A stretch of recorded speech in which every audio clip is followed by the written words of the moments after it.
All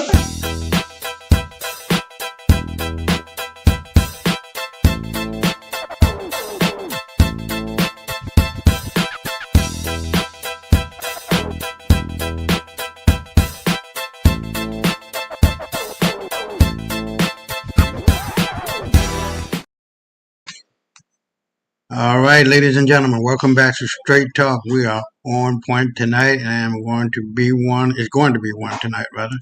Hold on, I forgot to send that to him. Hold on. Going to be one tonight because we're going to be covering the economic angle of what is going on in the world. So it's going to be a good one. You know what I mean? So hold on.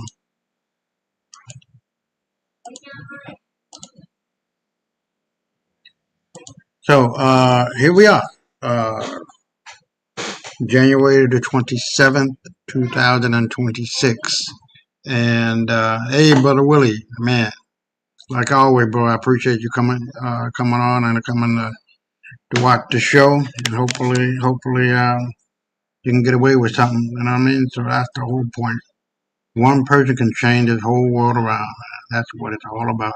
But I appreciate you, bro, for being here.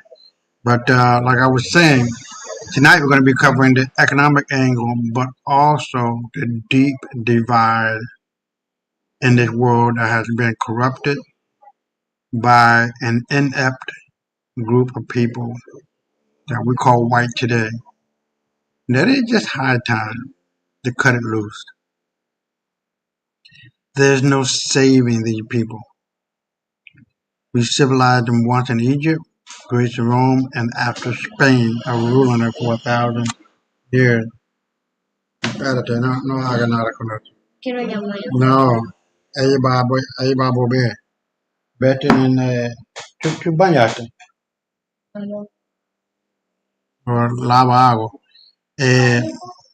So,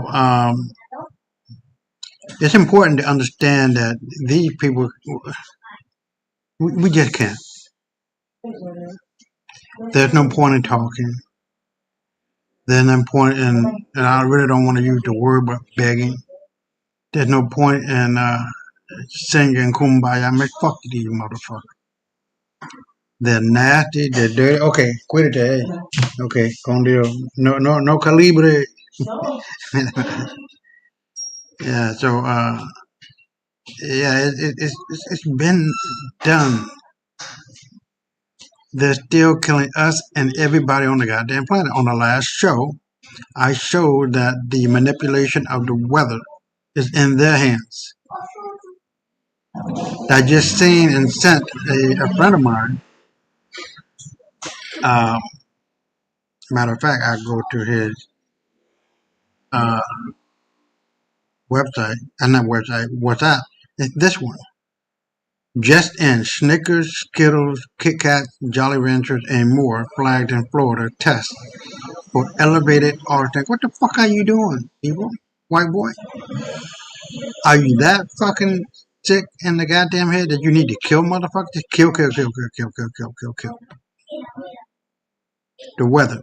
Hot as the fuck in the west. In the Middle East, it's snowing like it ain't nobody else. And in the East Coast, it's gonna get worse in Buffalo. 30 feet of snow. Something like that. It's gonna be bad. And that's not natural. And so as we move and progress, as we do the show, as we always do, I want to make sure I put this on. Kayate, I'm doing the show. You'll be able to see and come to your own conclusion. There's never been a day or time or show where I'm here saying, white folks this, blah, blah, blah, blah, blah, hate white folks. I want to make that perfectly clear. The hate that they have given out to the world coming home to roost. The children of the parents who have done the harm will suffer, and they will suffer forever. the death certificate of the people we call white was signed, sealed, and delivered a long time ago. 400 plus years ago. See, because karma is a bitch. You reap what you do sow. Oh, hold on. Let me. I don't want to have any problem with tonight's show. So hold on. Let me switch it back up. I'm sorry. Hold on.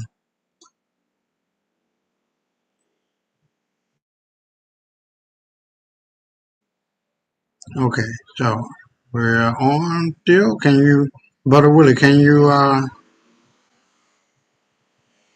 see still? Please respond. Let me know. I had to change it to the other portable internet, which I know it's not raining, so I don't think it's gonna go out.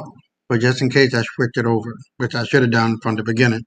But anyway, uh, it's over. All the chatty chat, all the friendly, all the I got some good white friends. Man, fuck you. Okay, great. I really appreciate it, bro. And it's just a matter of time because you and I know, brother, when black folks say "I bet," that ain't saying "I forgive and forget," motherfucker. We ain't forgot that many of our babies were killed by you people, adolescents that were killed by you people, the grown-ups and the elderly that were killed by you people.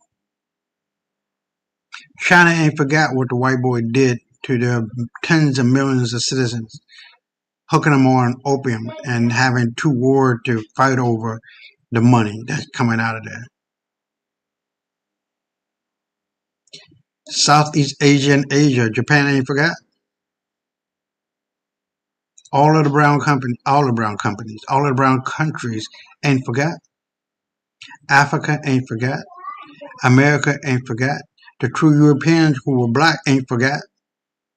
You gotta remember, this whole world belongs to the black man and woman. We are the gods of the earth and the gods on the earth. So what the fuck are you talking about? You people were invaders, and I've shown this and proved this a long time ago. So go back and look at some of my older videos, please. And it's very, very, very important to understand history. History determines how you walk, how you talk, what you see, what you feel, what you do. There's no discrepancy anymore. White folks are not white. They're not European. They're not Anglo-Saxon. Not Saxon. They're not Caucasian. Nothing. They just bleached out niggas, troglodyte niggas, which is the name of them, the scientific name. And you can look this up. I'm not just making this shit up and blowing it out my ass. I am very precise when I do my show, and I bring receipts. So don't come to me with that bullshit. I'm not the one. They were and still are invaders of the world. They have yet to create not one civilization, not one world religion or philosophy. It ain't happening. They are the arbiters, I guess that's the arbiters, of hate and destruction, disease and despair and depravity. Never have they ever created a world civilization. No. It was all done by black people. And so as we move forward, you'll be able to see exactly what that is. And the very first video, Brother Willie, you're going to see the brother who's a polyglot. And you're going to see the response of these idiots, pale-skinned people responding to him. And I will be right back. ¿Por qué le personas en inglés? Aparte habla súper bien inglés. Pues ¿Pero de dónde eres? Estados Unidos. Hasta de Estados Unidos. Ладно. Ладно, ми се стъпим. Живот je tako, brate. Bitno da si ti zdrav, živ, imaš krov nad glavom, za jest, pit, ostalo lako. Evo, kaj se hajde, ti koliko? Oh, ja. Men jag glömde det. Det var.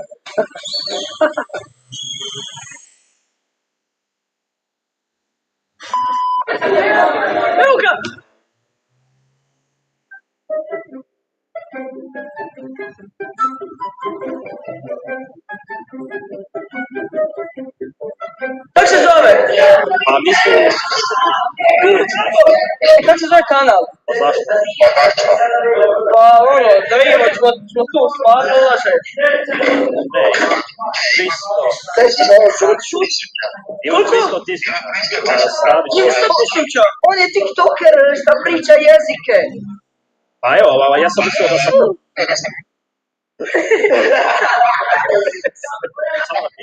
Ja bi stvarno misliti da je okej da ti kažete mene... A nije, mi se šalimo. Ne, ali ima ni država u Africi. Da. Kako se zove TikTok? Vidio sam te stopu.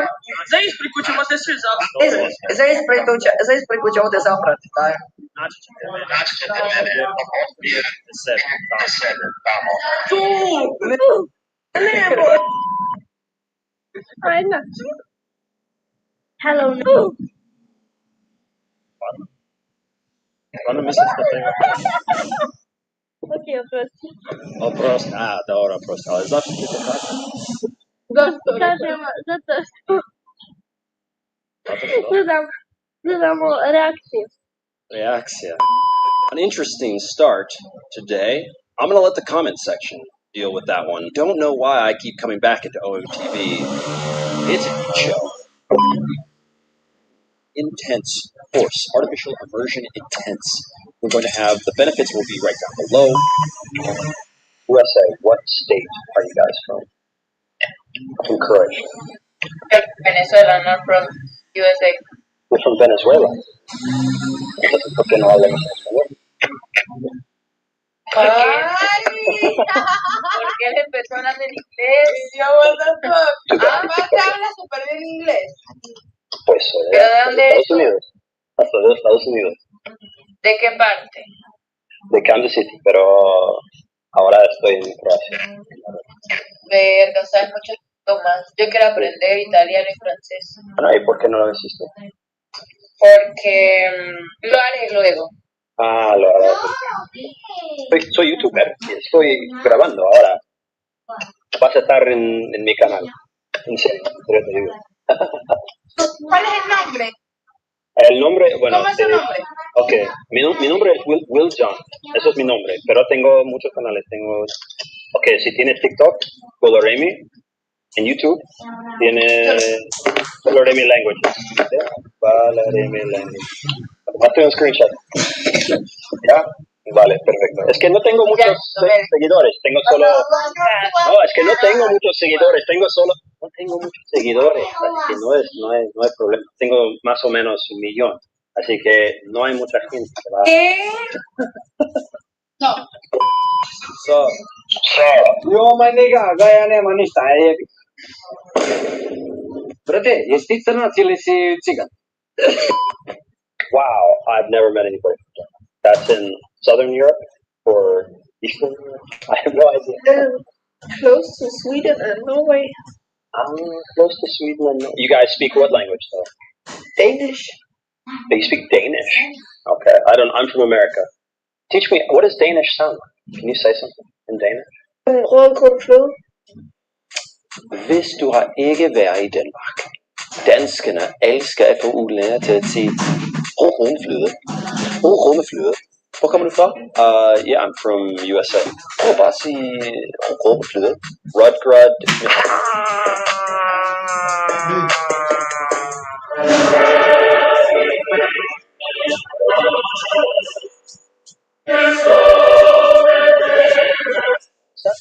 What does that mean? What does that mean? Red sauce with whipping cream. Oh. Do you have anything to say that's like more useful? Like hello or like how are you? Hi. You Hi, but I got it. guys say hi, but I go, Oh, ja. Men, ja, glömde jag. Det var... What the fuck? What? Pa ti si tiktoker. Ko je TikToker? Ona, yeah. Šta ima? What do you think of USA? The best. I to je to, the best. Možeš odgovoriti na hrvatskom? Ajde, reci nešto na hrvatskom. Šta stvarno misliš? Nisi nikad bila tamo? U Americi? Ne. Ne. Dobro. Onda? Iskreno mislim da zbog ovog predsjednika Dobro. Trumpa nije baš najbolje. Ok, koji smisli? Što točno?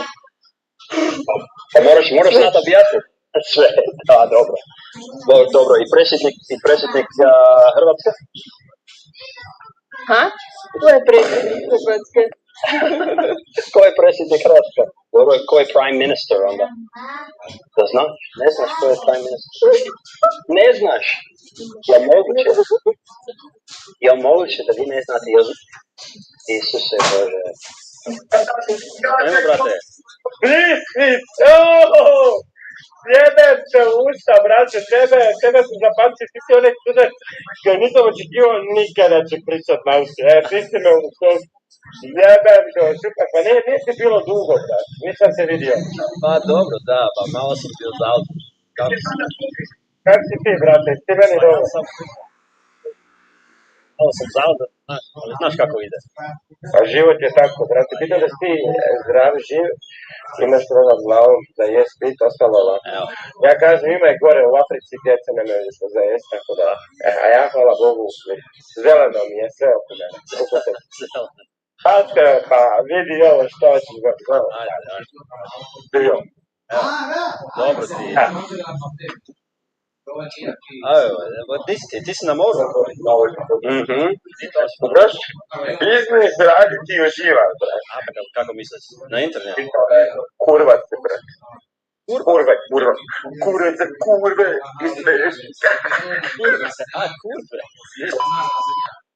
What's up? Why are you so confused? Where are you from? I'm from Croatia. Croatia? No way. That's near... Is that in South America? Or is that in Europe, right? It's in Europe. Sorry? It's in Europe? Where are you? I'm from USA, America. What language do you guys speak in Croatia? What's Croatian. your... Croatian? Okay. What does that sound like? Like if I see a Croatian, if I see somebody from Croatia, what should I say to them? Like, tell me something to say to them. Bog. What is that? Neka je rekla, da kažem puši kure. Kako je na moru? Brutala je, u Splitu sam, brate. U Split? A, brate, nisam. Klasika. Bio sam samo 2 puta. Kad si bio po neki, ili? Ma da, ali samo kao 2 dana, nešto tako. Nisam ništa vidio, nisam mogao, znaš. Nemoj se njima sjećit, brate. Ja sam tu skoro na tjedan dana. A, samo tjedan dana. Ti si? Odakle si ti? Koji grad? Zagreb, ovo. A, ti si u Zagrebu. Ok, dobro, ja sam sad u Zagrebu. Imam samo jedan pitanje.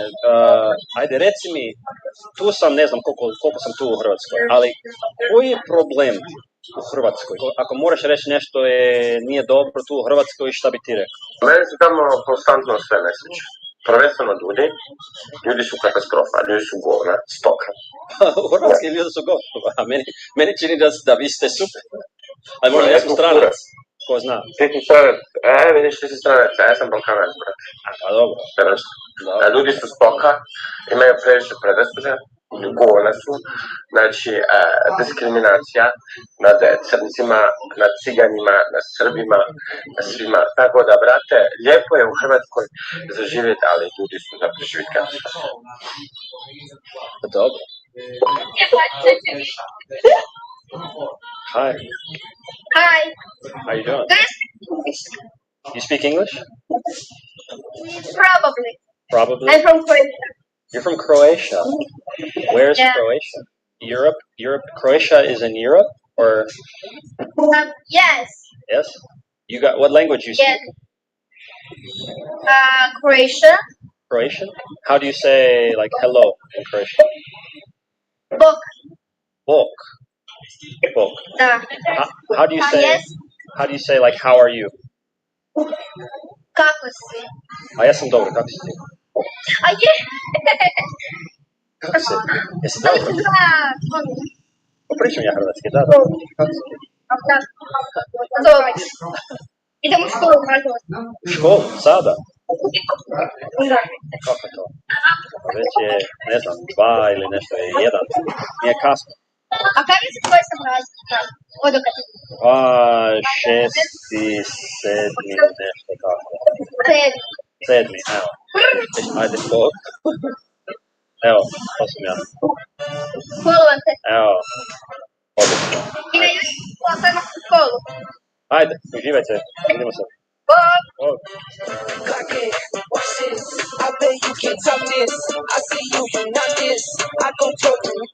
Now, Brother Willie, I'm here to tell you, man, every language can be traced back to Africa. In other words, every language was created by black folks. And these motherfuckers, you can't be nice with these motherfuckers. Enough is enough is enough. Fuck all white folks, man. They're all in the same goddamn boat. There's no such thing as a good white person. We tried that bullshit over and over and over, and all we got was spit in the face, piss down our back, and when we turn around and say, what's going on? They're telling us like we're stupid that it's raining. No, that don't wash, man. And at some point, when do we say enough is enough as a people? Unity, unity, unity is the answer, period. Don't make this shit harder than what it is. It's not hard. Don't make this shit harder than what it is. It's not hard. And you're going to see that come February the 26th, 2026. That's the day that Africa comes online as the United States of Africa. It's over.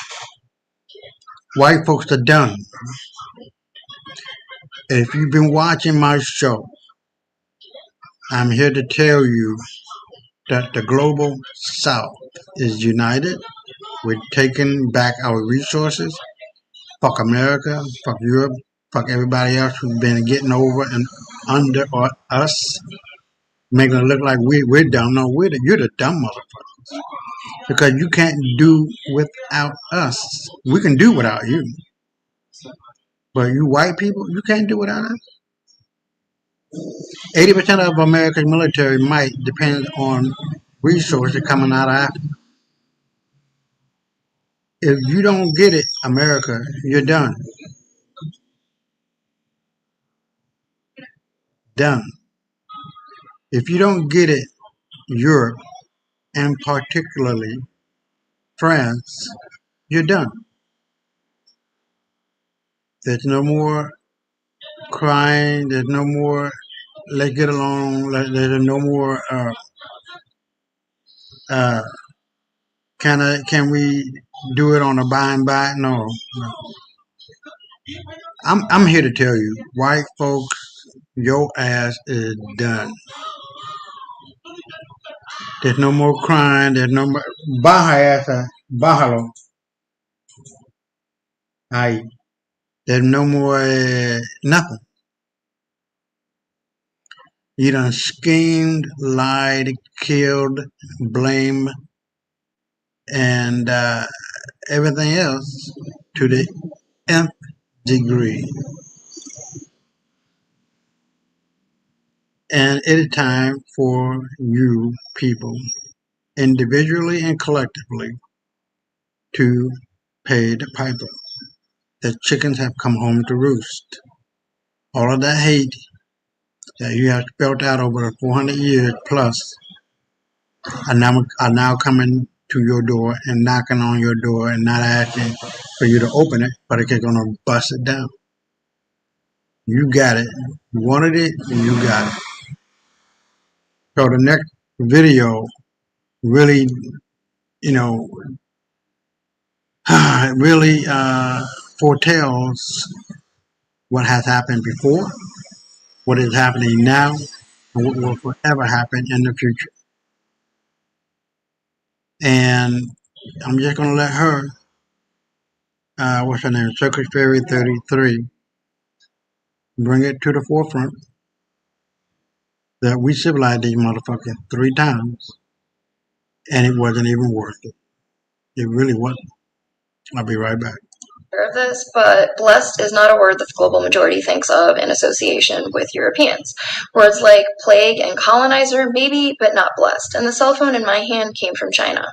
So I don't know if you're referencing Steve Jobs or Martin Cooper or the Finnish inventor who created the first pocket-sized telecommunication device in 1917, and you probably don't know either because your education system has left you terribly ignorant and without the critical thinking skills necessary to effectively gather information.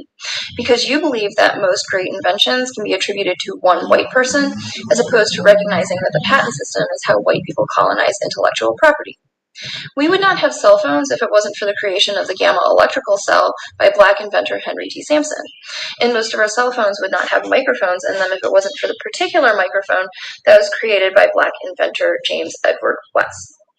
The creation of the first digital network, 1G, was launched in Japan, and then black electrical engineer Jesse Russell pioneered the creation of 2G, which launched in Finland first. 3G launched in Japan, 4G launched in Norway, 5G launched in South Korea, and 30% of the world's cell phones are manufactured in China. Because we, of the global majority, recognize that collective humanity has the ingenuity and creativity of one another to thank, whereas a lot of European Americans are laboring under the delusion that the rest of us have white people to thank.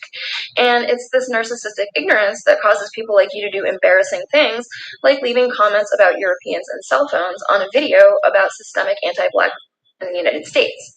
And while that could be written off as a comedic and senile non sequitur, we recognize it as a desperate attempt to center yourself in a conversation that has nothing to do with you. The irony being that white people like to say not all white people and that you shouldn't be held accountable for the misdeeds of their ancestors, yet they want to be associated with the greatness of the things that they think they invented. The way she's gathering them calmly and eloquently busting their bubbles, coming in with the facts and educating, I'm here for it. The tides are turning and they are turning fast, and everybody's seeing their BS and calling it out. Not only can we even see this BS, we can smell it because this BS reeks. It has been reeking for centuries now. Unsurprisingly, it's hard for them to believe or accept what's happening right now, but quite frankly, it's the inevitable. These folks lie to themselves so much to the point where they believed their lies. So now that people are coming out with the truth and revealing history that they would rather stay hidden, they don't know how to react because the very idea of their false superiority that they have held on to for hundreds of years now is being shattered in front of their eyes, and there is absolutely nothing they can do about it because the truth is the truth. My favorite quote has become the saying, nothing lasts forever. It's going downhill very fast for these folks. In Nigeria, we have this saying in Pidgin that goes, when breeze blow, fowl yansh go open. If I should closely translate that to English, it would be, there is nothing hidden under the sun. Back by breeze, shadow they blow, and we are witnessing the fowl yansh open in real time. The real reason you should be eating more onions. That strong smell when you cut an onion is actually a powerful sulfur compound. Most people think the smell is gross, but this... Oh boy. So, John Michael Kohler was an American who invented the bathtub in 1883. But let's think about this critically. Do you really think that nobody took a bath until John Michael Kohler invented the bathtub in 1883? Doesn't make a lot of sense, right? So what he was talking about is the fact that Africans introduced bathing and the concept of personal hygiene to Western Europe in order to build a healthier society during the 800-year occupation of Spain. In particular, a man by this name introduced the practices of bathing, shaving, and using toothpaste, as well as drastically improving the eating habits of Western Europeans. Additionally, the first recorded history of people taking baths was in India in 500 BC. A lot of us have gotten used to how little history some people like you know, particularly where it comes to anything not Eurocentric. However, I have a tip. Before you make a comment like this, do a quick Google search for whatever you think the topic at hand is. In this case, who invented bathing or who introduced bathing to Europe, and then decide whether you still want to make this comment. The fact that this commenter is desperately holding on to, oh, we created bathtub, don't take it away from us, we did that. I'm just here like, these folks don't even bathe like that though. There is a plethora of videos online of them admitting to the fact that they don't bathe like that. I don't say we avoid bathing, but we bathe very rarely. Oh my god, I'm so happy that you're talking about this. Yeah. She didn't have a bath during 5 months of her life. Yeah, like we didn't bathe her for the first whole part of her childhood, and like now we basically bathe her as she asks for it because it's fun, or she's exceptionally dirty. We really wanted to keep her skin microbiome as healthy and intact. Now that you guys are saying this, that makes a lot of sense to just like let it be. And I feel like as a mother too, you have intuition to know when they need a bath. Everybody knows it's that time of the month again where baby Indy. Now, what the fuck do you think intuition you need to take a bitch? You need to take a bath every day. You take a shit every day. I'm going to assume. And the shit leaves out your ass. And if you are really hairy, all that shit, because I know y'all not taking no damn toilet paper, wetting it, putting soap on it, and making sure your ass is clean and fresh. You're not doing that. I know motherfucking well that I've heard and I have seen on video where white folks are waiting, having their kid to wait 5-6 days to take a fucking bath. How nasty and dirty and stinking can you be? That's low down. And you don't wash your legs and your feet? That means you don't wash your ass and your balls and dick, nigga. That's just common sense to us. And to be honest, it was a waste of fucking time. My ancestors wasted time. We locked you out of Egypt for over 10, 15,000 years and then finally said, okay, let them in. That was a mistake. So anything and everything else that we've done, fuck it now, because you on your own. He gets his monthly shower. So how do you invent something that you don't even use? And these folks have the capacity to talk about how we are dirty. In Africa, we bathe 2-3 times a day. I'm not going to do it. Well, you're just anti I'm not leg black. washes. I'm not going to go wash my legs and feet. You think that's just a black people thing? Clearly. Well, and he's the only one here who took the day off. Washes his legs and feet. No, I don't think it's a black thing. I think using a washcloth is for poor people, but I don't think that washing your legs and feet is for black people. I agree. I think the washcloth is a poor person thing. Because I've only met poors who use them. And this right here, guys, is the superior race.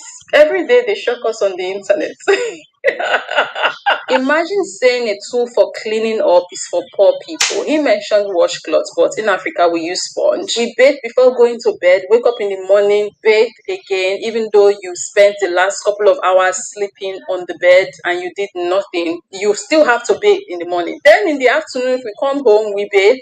In the evening again, before going to bed, we bathe. And we do that every single day. Watching these people so proudly talking about their lack of hygiene is something.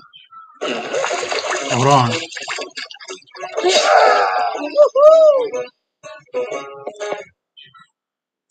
Hey friends, it's late and I'm tired. Could somebody else please tell this commenter how backwards they've got it? That the medieval ages was something that happened specifically in Europe. It didn't happen around the world because Europe was not doing very well after the fall of the Roman Empire. And that's not to say that there weren't great things that happened in Europe between the 4th and 15th century, but there are large portions of the European population that without the intervention of non-white people like the Moors, who taught them to not sleep with their animals, not drink stagnant water, and practice hygiene, would have been wiped out by the plague. So it's really more that white people needed non-white people to pull them out of the medieval ages.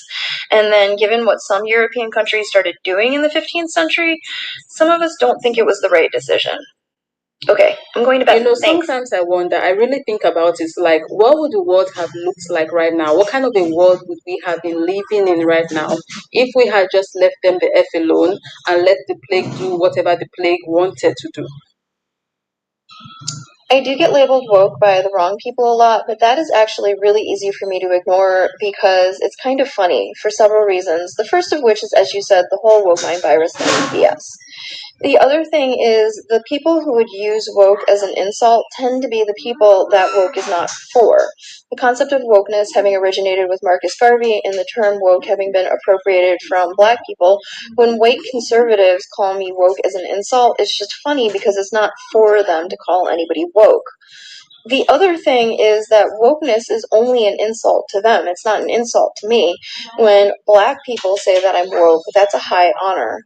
So white conservatives do it because it's the only way that they have to dismiss the things that I say that they don't like, because it is well informed and it is important and it's about dismantling white supremacy culture, and they don't like that. If they were agreeing with me, then I would have to be worried. And the other thing that's weird to me is, what does it say about a group of people who think that woke is a bad thing, who take pride in being asleep? And their pride in ignorance and narrow-mindedness does show. So as I tend to tell them, if you're going to take pride in your ignorance, don't pretend like you know something. Now, look, if not by now, you should be able to see and come to the conclusion, because I'm not going to lead anybody into anything to what do you- about what I. Okay. Esa es la copia que hay que llevar. Con esto que se van a buscar las otras, los 2 meses de atrás. ¿En cómo puedo hacerlo? Él dijo no por, wait a minute, no 20 días, pero por 30 días. Yo necesito hablar con ellos de nuevo. Con estas son las copias para cuando se termine, cuando se cumple el mes, buscarlo. Ellos van a enviármelo de nuevo, créelo. ¿De cuál? Esa. Las dos. De los dos. Claro,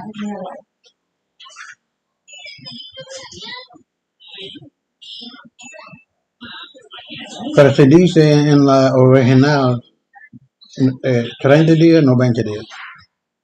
30 días, pero con la continuación. Uso continuo. Continuo, ok. So, yo no necesito irme por el doctor después. No, con estos. Con eso. Los 2 meses que faltan. Con eso. Y después de 90 días, irme para el doctor de nuevo. A los 3 meses. Ajá. Si todo marcha bien, a los 3 meses a la cita. Sí. Esto seguro, eso no va a curar nada entre meses y 90 días. A curarte, claro que te van a curar, eso se cura. La hipertensión no se cura. Pero te la mantiene normal. Okay, well, sorry. I'm sorry about that, guys. Yeah, I had it's my fault. So I'm just gonna let you in on the end. I'll let you in on the end thing. I have hypertension that runs in my family. When I first had it happen, it just shot up to, I mean, I don't know what it was back in the day, like 180 over 100 or something like that. So I went immediately to the doctor and put me on medication, and came down to normal. And I was doing fine. I didn't have any symptoms or nothing like that, right? So I'm going about my motherfucking business. I didn't even feel nothing. I didn't have nothing. You know what I mean? And then that's been like 3 years. So over the 3 years, the hypertension was just sitting there waiting on my black ass to come out the house and rob my ass of damn in my life. So the first time I had a hypertension, wait a minute.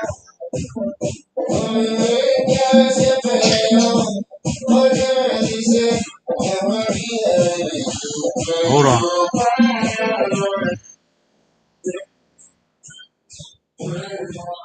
So the first, I don't want to call it an attack. It's not no heart attack. It's not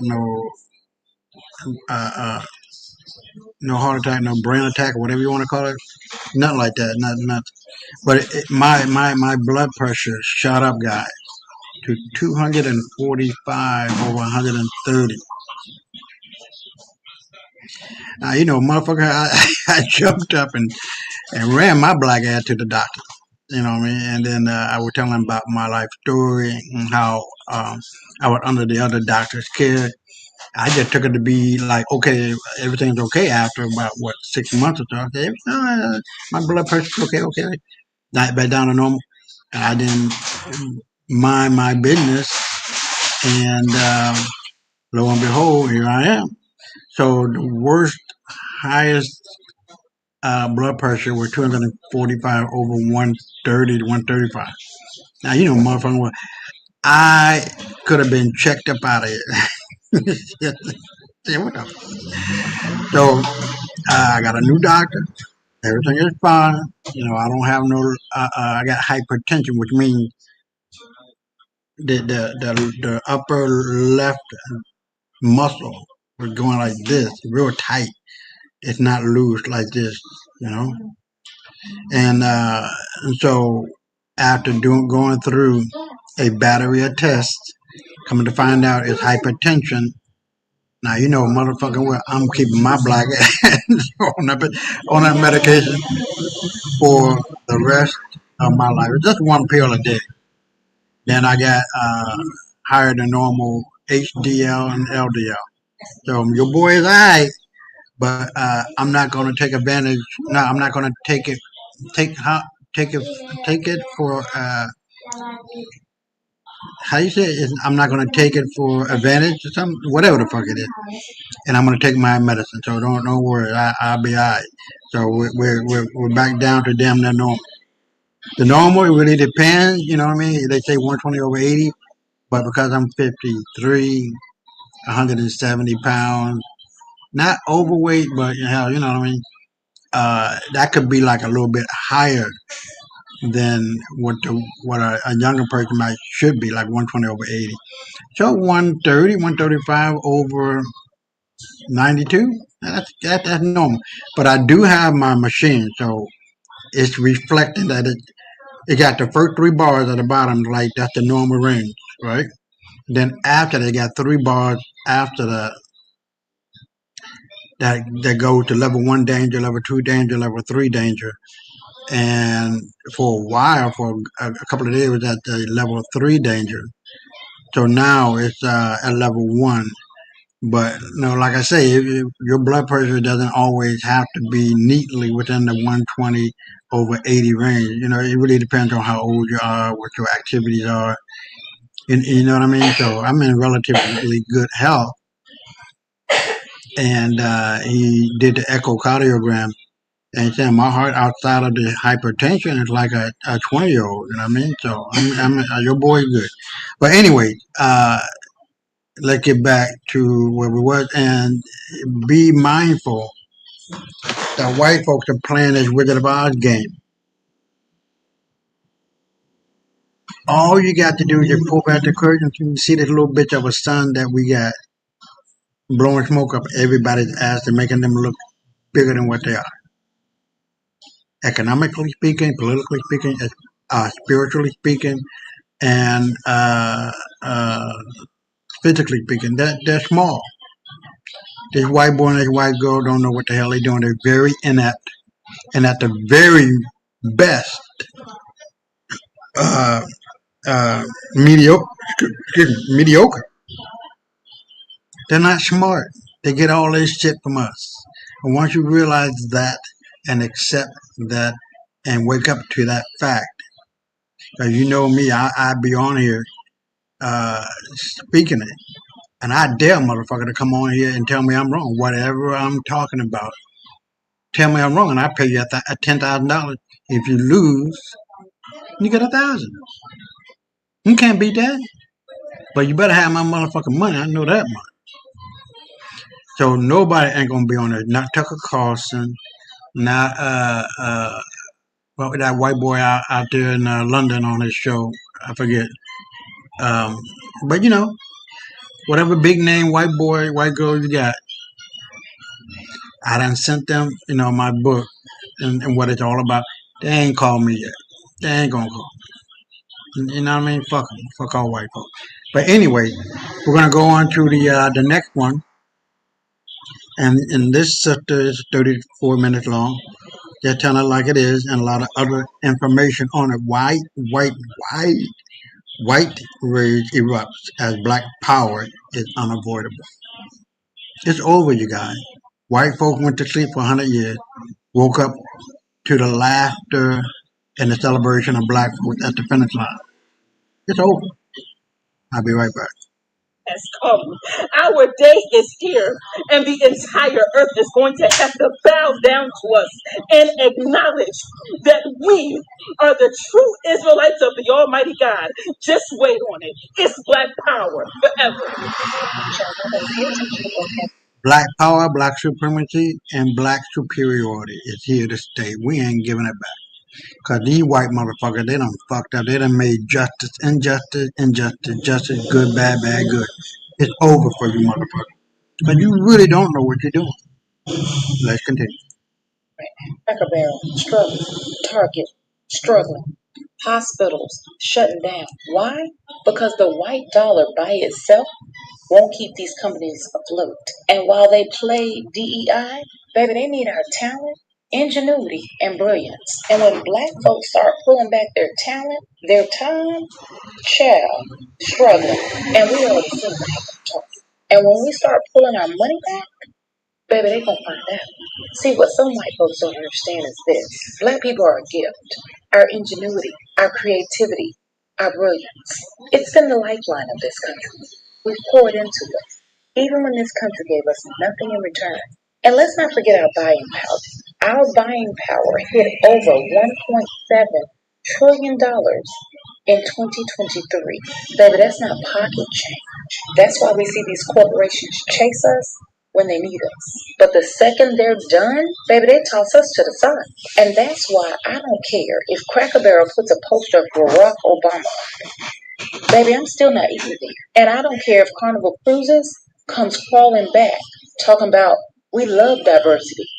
I see the game. I won't be back. And Target, let me be real clear.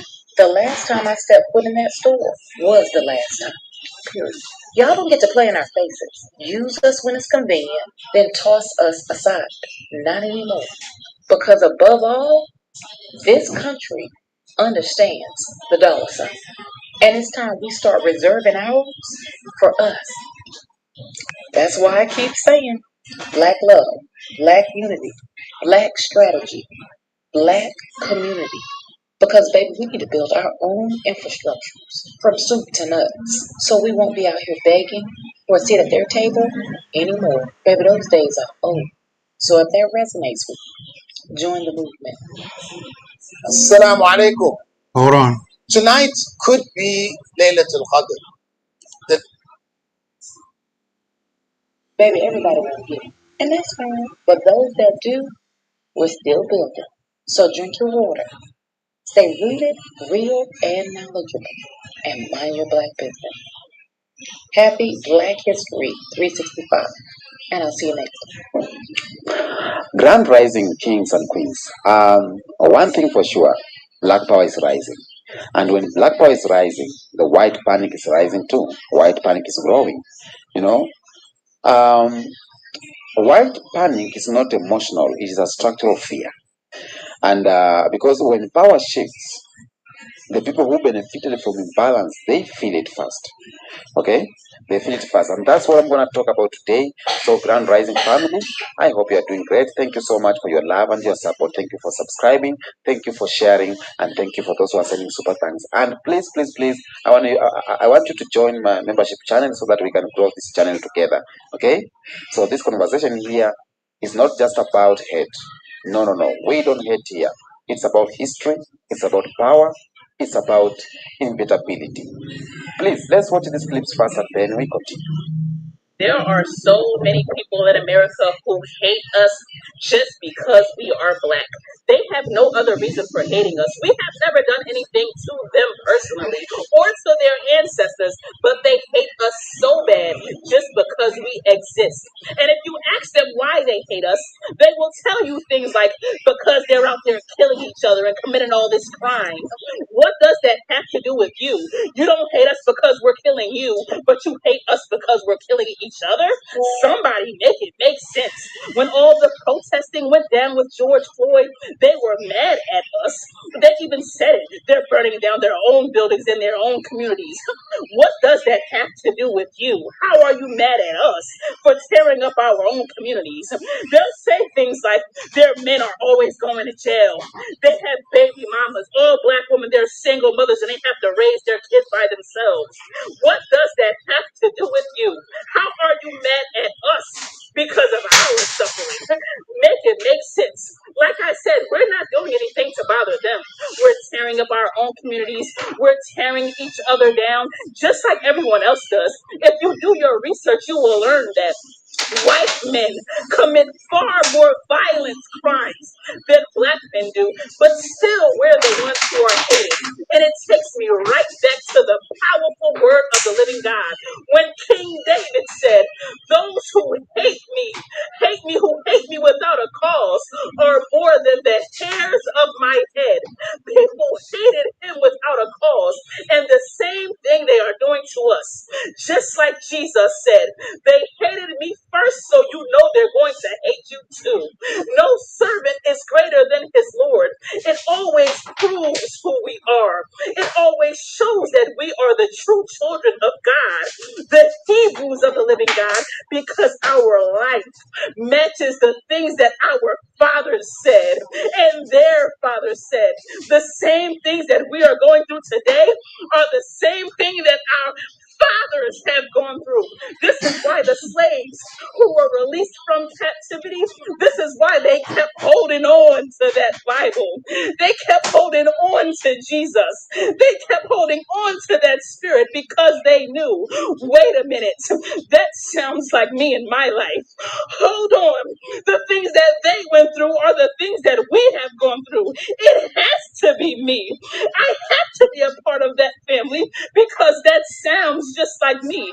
Jesus wasn't forced on them, but they related to that word of God because they knew who they were. They felt it in their souls. The same way that the Black Americans here, many of them feel the power inside of them. They know that they are somebody special because they feel it. They know that they belong to God because of the things that are written in the Bible that He has given to us. And you will never take that away from us. You can hate us and sit back and act like you're doing God's work for hating us without a cause, but all you are continuing to prove is that we are who we are, the powerful children of the living God. It says in Revelation 12 that the beast is going to make war with the true children of God. Making war against someone without a reason is doing the will of the beast, the dragon from Revelation 12. Because even if we did, as blacks, go out there and start killing every white person that we saw, which we never do, it would be justified because of all the things that have been done to us. Even if we did have hate in our hearts for the white man or the Asian man or any other man who hates us, it would be justified because of the things that have been done to us. But you can't walk around here hating somebody who has never done anything to you, who's not oppressing you, who's not making laws to make your life harder. You can't walk around hating them and think you're doing something right. Think you're executing righteous judgment. You are going to burn in the pit of hell. I promise you, our time has come. Our day is here, and the entire earth is going to have to bow down to us and acknowledge that we are the true Israelites of the Almighty God. Just wait on it. It's Black power forever. This is what black people look like. They could represent black fraternities, sororities, black churches. And what you'll notice about these beautiful, educated, money black people is that everybody's doing their own thing. Caught up in a Eurocentric value of rugged individualism, survival of the fittest. It's a trick. There is no power here, brothers and sisters. Willie Lynch understood this. This is where all the power is. Whether you're at the center of your own network or a part of other networks, this is where all the power is. There's a beautiful African proverb that says that when spiders unite, they can tie up a lion. Black power is a contradiction to white power. White supremacy cannot let black power thrive. That is a contradiction in what they stand for. That's why they had to destroy Tulsa. They had to destroy Rosewood. Okay, they had to destroy Charleston, South Carolina, Wilmington, North Carolina, because black power in a white racist system is a contradiction. Which is why when we talk about black empowerment, we got to recognize that at the end of that conversation has to be something that deals with a black militia or a black military, because they're coming to tear it down. White people cannot help but destroy things that are progressively black. It is in their DNA. How do we get to the point to tear down? What is that possible? You got to have a military in place. But if you're in America, there's really no way that a minority is going to stop, a numerical minority in this country is going to stop a numerical majority who wants to destroy what they built. This is why we always say in Pan-Africanism that you have a future outside of Africa, but you don't have a future without Africa. What do I mean by that? And you need the protection. Why was it so difficult for America to colonize Cuba? Because Cuba had an international ally in Russia who would not allow America to bully their little brother. So we need to build a relationship with certain African nations, it doesn't have to be the whole continent, who have a strong enough influence on the United States government to give them pause if they do anything to work against our best interests. But the problem right now is no African nation is strong enough to give America pause. So as long as Africa is weak, Black America will be weak. Black America will never be strong without a Black strong Africa. You've never seen any people be stronger outside the homeland than they are inside their natural homeland, because the natural homeland's reputation dictates the reputation of all her children in the world. So you don't see there's no strong Chinese community without a strong China. There's no strong Jewish community without a strong Israel. Our contradiction as a people, and this is a timely conversation because we're 400 years in now. We're starting our new 401st year, 5th century, new decade, into the quadricentennial. As we go into 2020, we're ending so many cycles and starting a new one. We still haven't got it yet. There will be no strong Black Africa, no strong Black America without a strong Black Africa. So you have to invest in Africa. You have to go back home, because whether you want to live there or not is irrelevant. Most of us think if I don't plan on living in Africa, I don't need to be worried about Africa. You are so politically immature. The way you are treated is a direct reflection of the way Africa is viewed. The way you are treated is a direct reflection of the way Africa is viewed. When people look at us, they don't see Americans. They see Africans. 400 years, 4,000 years, 4 million years, they will still see an African. So you better do something for Africa so she can do something for you. Can we do it for Africa? Economics. Actually, I don't even want to limit to that. Education. Almost anything that Black America needs, Black Africa needs. But because the financial exchange rate is so much greater because of the economic devastation on the continent, your money goes so much further in Africa. And one of the questions I always get from brothers and sisters in Africa, we were just there this past summer for the year of return. They said, why do y'all go through all that hell competing with white businesses when you can come and open your business here and you don't have no white competition? They don't understand it. They say some of those African American businesses that are failing in America would be multi-million-dollar businesses here in Africa. Why don't y'all just come here and invest? Because we don't have an international perspective. We have disidentified from being Black, and we would rather be psychologically homeless. We would rather be psychologically homeless than connected to Africa. And that is insane. And by the way, we're the only psychologically homeless people in America. Mexicans know they Mexican. Chinese know they Chinese. And then you get Negroes who say, well, I ain't from Africa. I wasn't born in Africa.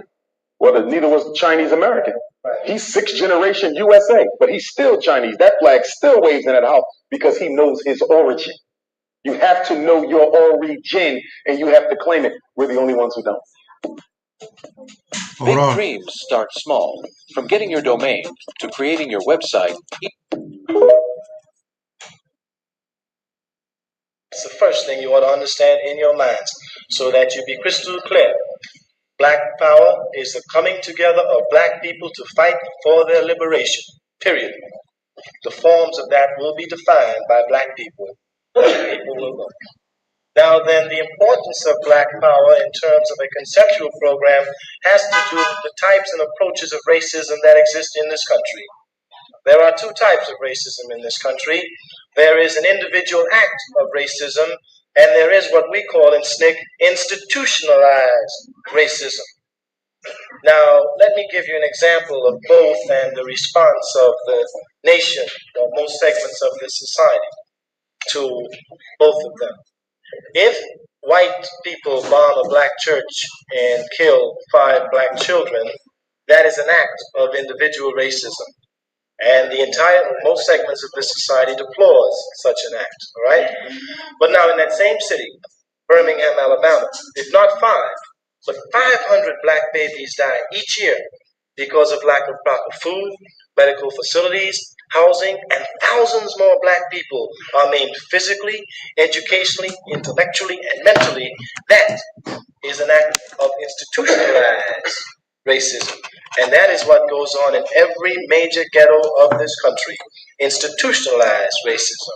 Now, this country pretends that it doesn't know about institutionalized slavery and racism, or is incapable of doing anything meaningful about it.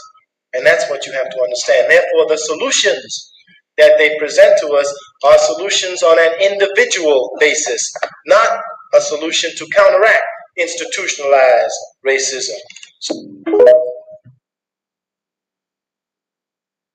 I've always been a believer in Black power, in Pan-Africanism, in African nationalism, in the unity of the African continent, and I've never been ashamed or afraid to say that. And when people criticize me, I always like to call them the colonized subjects, because they say, oh, it's not possible for Africans or Black people to unite. There's too many differences, blah, blah, blah. I mean, congratulations, you successfully have given into white European indoctrination that has taught you that congratulations. You see what the problem with that is? Oh, I do. Thank Julius Malema. I certainly do. I'm Black in America. I was born in this imperialist monster. A monster so fucking ferocious that all of these other countries see America committing crimes against mine and my people's humanity, and they turn the other fucking way. No one is going to come to my rescue, not mine or my people's, because our oppressor is America. So to have Julius Malema boldly say, I will not be bullied by Donald Trump or Elon Musk, to have this black man stand against white supremacy, stand against my oppressor, I am thankful. And fuck the sanctions. I don't know if you've checked the political climate here lately. Fuck the sanctions. But what is awfully interesting to me is that somebody like you has the fucking audacity to talk about begging when you are sitting on stolen fucking land. May the fate of the farmer come soon. And may that fate spread across this goddamn globe. Thanks to Julius Malema. Welcome back. That was amazing. It is true. Black power is rising because even when you see Africa, Africa is rising too. We are not going back. Okay, we are implementing some rules and policies that is making us to grow as African countries. Okay, white panic does not mean individual fear. It refers to institutional anxiety when dominance is threatened. Okay, There's this sociologist called W.E.B. Du Bois warned over a century ago that whiteness was constructed as psychological wedge, a sense of superiority given to poor Europeans to stabilize power. When that psychological wedge loses value, panic begins. And this is exactly what we are witnessing today. We are witnessing that one today. Even every major moment of black progress has been followed by white backlash. Every white or every black progress, we have been having a white backlash. Okay, for example, Reconstruction, Jim Crow, civil rights, came mass segregation, Obama presidency, came Trumpism. So, for example, historian Carol Anderson, if I'm not wrong, Carol Anderson explains this. Explains this pattern as white hatred. Okay, it's not loud hatred, but it is policy level resistance disguised as law and order. Okay, so white panic always does not scream. White panic, they come in legislature. It legislates. You know what I mean? Now, I said on the title that black power is now unavoidable. How? Black power today is not centralized. It is global, decentralized, and digital. For example, African nations are renegotiating colonial contracts. Black Americans are reclaiming narrative control. Diaspora unity through media, culture, and migration. We are uniting, diaspora unity. And there is one political theorist, Franz Fanon, wrote that once the colonized regain psychological sovereignty, domination collapses from within. And that stage has already begun, and we are there. By mid-century. Peraí, você está nos dizendo que veio para os Estados Unidos há apenas 3 meses, sem saber nenhuma palavra. White population will no longer be the majority in the US or Europe. That's reality. Will no longer be majority. And when numbers shift, contracts breaks. And this is not just opinion, but it is mathematics. And that's why they are so terrified, because the demographic shifts is very terrifying. Okay? It's what I call the silent trigger. America cannot function without black labor. America cannot function without black consumption. America cannot function without black creativity and black stability. Okay? From agriculture to logistics, from culture to sports, from military all the way to service to healthcare, black people are foundational. Do we all know economist called Julian Bond? He emphasized that black economic withdrawal has always been the most feared weapon, and that fear is resurfacing. Now, when we take at the fashion, when we take at the music, the culture is power, not entertainment. When you look at the hip hop, fashion, language, political slang, these are not trends, but these are soft power systems. Cultural theorist Hall explained that culture dominance precedes political dominance. So when youths follow black culture globally, when white Gen Zs follow black culture globally, institution eventually follows too. Because we are working with the youth. We are working with the younger generation. Institutions and corporations are working with younger generations. So they need to follow that trend. And when they follow that trends, they found themselves following black culture. Okay? And that way, panic grows too. Panic grows too. Okay? Let's talk about the old strategies. The old strategies no longer works. Hold on, I'm gonna, for the last 10 minutes, I'm gonna speak a little bit. I forgot about stopping it and giving my little comment if it's necessary, but not really. I just wanted to add a couple of words here that to put things into perspective and focus. That if black people, black man and woman, are the very foundation, the roots of humanity,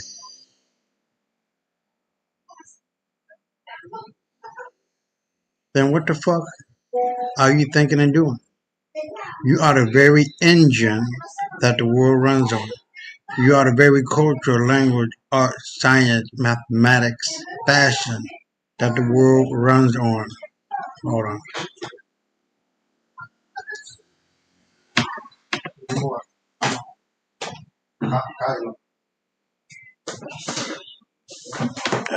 My wife is running her mouth. But anyway, we are the very fabric, tenor, and tone of the universe filtered down in human form, the black human form that cannot be denied. We are the gods of the universe and the gods that walk upon this planet. The world worships you, black man, black woman, black child, black boy, black girl. That cannot be denied. How the fuck do you think that these criminals, these animals, these non-existent people that our ancestors called troglodytes, that our ancestors called Urubus, have any importance at all? More than you? Are you fucking kidding me? Are you kidding me? You can't be serious. They don't. They're playing the mind game, a weak ass game. If they keep saying it, you'll fall for it. But the sooner you stop believing in that bullshit, you be like, bitch, get the fuck out of here. And some bitch slap the shit out of them and they leave you alone. That's what it's coming down to. No ifs, ands, or buts. The black man is back on top. We are back on top. The black woman is back on top. We are back on top as a whole. The global south, they're taking over every motherfucking thing because the white boy and the white girl done fucked up. The criminality of these motherfuckers are just rough. And now they're the minority in every other fucking place on the earth, and they want an all white United States. That ain't happening.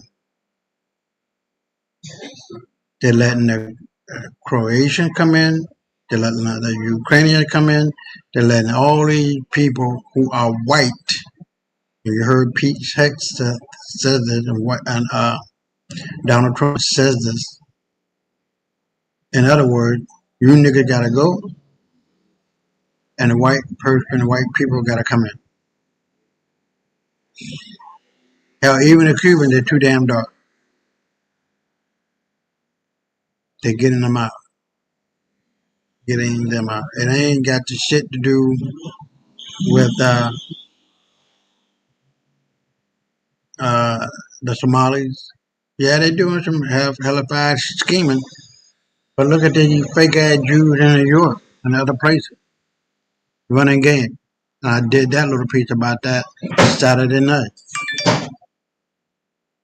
They all knee deep to a gopher's ass in America's pocket.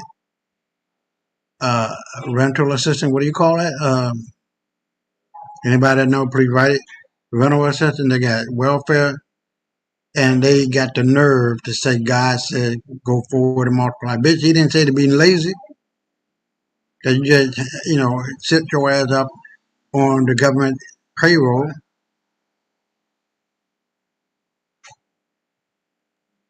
Let's continue.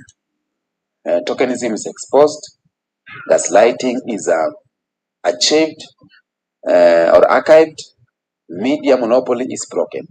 Right now we have social media, we have internet where information are passed down not through mediator, but just directly from one person to another.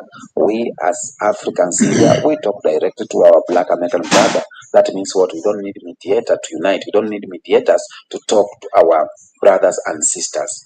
Black power is not about replacing white supremacy with black supremacy. No. You better believe it is. He's just saying that shit out of his neck. It is. Black supremacy, black superiority is the number one change in this world that we are seeing that's going to dominate it forever. Period. Even the Bible says that.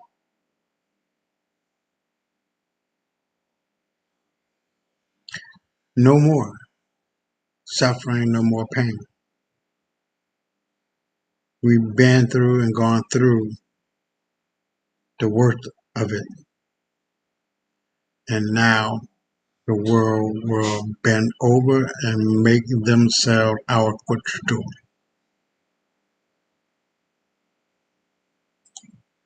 It is about ending supremacy altogether.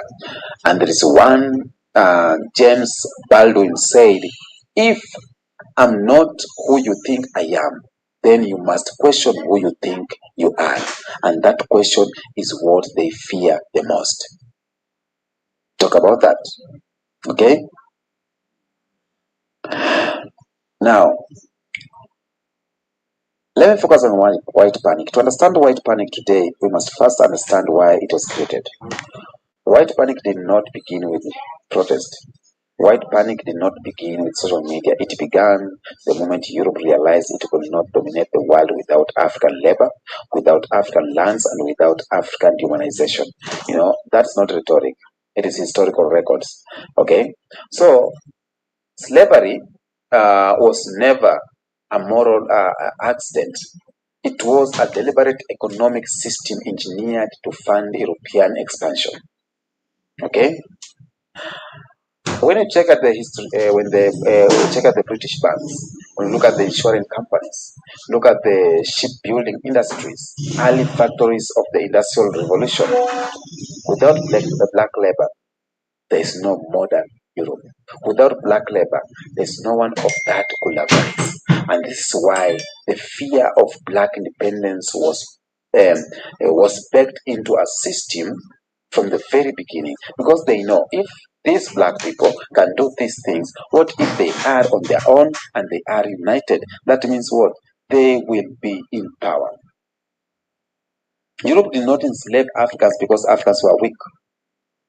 Europe enslaved Africans because Africans were strong, because Africans were organized, because Africans were economically productive. Okay? And African societies already had complex political systems. We already have international trade networks. We already have skilled metallurgy and agriculture. We already have those. So this truth threatens Europe's self-image. So Africa had to be rebranded as backward, had to be rewritten, And once enslavement expanded, Europe faced a moral problem. Okay? How do you enslave millions forever without revolt? How do you? Okay? So the answer was racial ideology.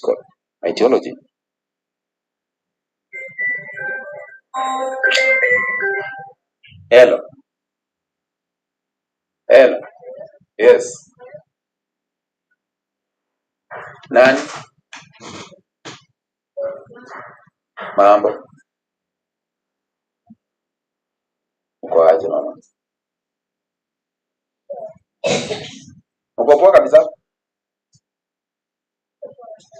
Hey everyone, I'm really excited to share this game with you. It's a strategy game inspired by Isaac Asimov's Foundation series.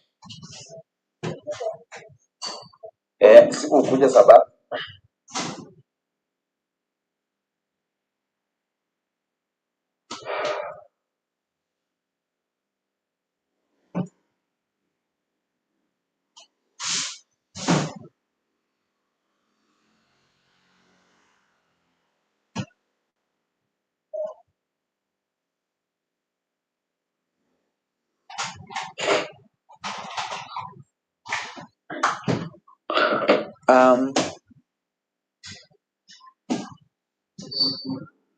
pseudoscientists created hierarchies ranking Africans as biological inferior.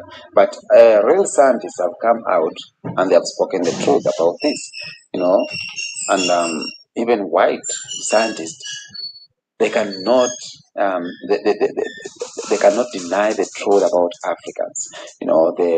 The adaptability of Africans, their power, the genes and everything, they can't deny that. So as I talk about racial science, fear was disguised as fact.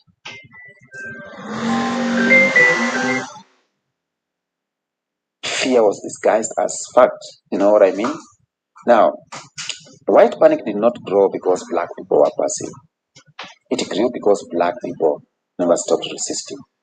You know, the Haitian Revolution, for example, shattered the myth of white invisibility. And historian C.L.R. James documented how enslaved Africans defeated European armies and created the First Republic, that is Haiti. You know, and the response was European isolation, death punishment, and diplomatic sabotage. Up to now, Haiti is being sabotaged, still sabotaged. Okay, now when slavery became politically inconvenient, Europe shifted tactics. Okay? Europe shifted tactics. And what happened? African land was carved up not because Africans lacked governance, but because Europe feared African sovereignty. Political economist Walter Rodney explained that colonialism underdeveloped Africa deliberately to maintain dependency. So an independent Africa was the ultimate threat. So right now when Africa is going independent, it's a threat. It's a threat. You hear me? The greatest fear was never individual black success, but it is collective black power. It is Pan-Africanism. And Pan-Africanism emerged as a response to global oppression. Okay? Thinkers like Kwame Nkrumah, they warned that divided Africans would remain controlled, but united Africans would reshape the world. And this is why Pan-African leaders were assassinated. This is why independent movements were destabilized. This is why economic shortages followed freedom. So white panic escalated as unity increased. Okay? There's a psychology of control here we talk about, because control was maintained through educational system. Control was maintained and is still controlled through religious narrative, through language suppression. Colonized people were taught to admire Europe and doubt themselves. Okay? And that's psychological prison. And when that prison breaks, panic begins. When you look at the modern white panic, it is inherited. It is still there. Institutions today are built on stolen labor, stolen land, and suppressed memory. As history resurfaces, legitimacy erodes. And this is why real teachings is resisted. This is why archives are attacked. The history is erased. And this is why truth feels dangerous to the system. Okay? White panic intensifies when dependency is exposed. Because the most destabilizing truth in modern history is that black people are not marginal to Western economics. They are central to Western economies. And the system was not built with black labor. It was built on black labor. Okay? Capitalism is the original engine. Modern capitalism did not emerge from innovation alone. It emerged from coerced labor. It emerged from land theft. It emerged from racial extraction. Okay? And historian Eric Williams established that profits from slavery, it funded the British industrialization. It funded the European banking system. Plantations were not farms. Plantations, they were early factories. And black labor was the prototype for industrial efficiency. Hey parents, let me ask you a question. What if I told you that one of the greatest gifts you can give to your kids doesn't cost a dime? That's how it is today. Okay? As black power is rising, the white panic is rising. Because it's hard to accept that the people we enslaved, the people who have been under us, becoming the powerful people. Okay? When history is being reread, when we are going back to history, and we're going to find back the truth, it creates panic too. Like history tells us, black people are first people. That creates panic. History tells us, Africa had this and this before white people came. Creates panic. History tells us, even the line, without black people, there's no white people. It creates rage. No one want to believe that. historically, every time black communities organized economically, backlash followed. We have talked about mass incarceration, and again, let's talk about Black Wall Street. Okay, it was destroyed. Okay, cooperative economics, it was sabotaged. The labor organization was surveilled. So it is true to say, black power creates rage. It creates rage. And as black people, it's our time. We don't need to stop. We need to push and push and push, because right now the veil has fallen and the mask has been unmasked. This is the time the Lord has chosen for us to bring about the prayers of our ancestors. Tell me what you think in the comment section. Until next episode, peace out. All right, now I just got breaking news for Coco Golf, who has been the powerhouse and becoming the powerhouse of tennis after Venus and Serena. The Saudi billionaire, what's his name? You know his name. He took Salman, right? Ben Salman, something like that. Offered her $1 billion up front and $600 million a year for 10 years. That would have been $6 billion in her pocket. Golf would have the Coco Golf Desert Tennis Arena, a private jet with gold-plated interiors, and the annual Arabian Diamond Tennis Championship with a prize pool of up to $150 million. But in just 20 seconds, Coco Golf, brief, calm, yet proud response left the entire tennis world in silence and brought tears to millions of fans.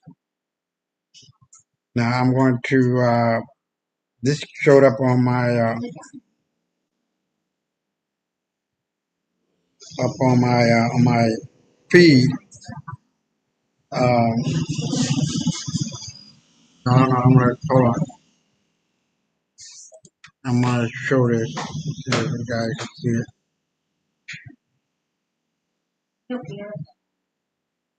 No, I don't think you guys can see it. But anyway, it's on the Tennis Hub. It's by my boy. He sent it to me, Bruce Laverne Stevenson, and it's under the banner of the Tennis Hub. Can you believe that? $1 billion up front, $600 million a year for 10 years. That's $6 billion. $7 billion. And she said no. I'm like, bitch, are you stupid? I don't know. Well, good luck. Good for her. Hold on.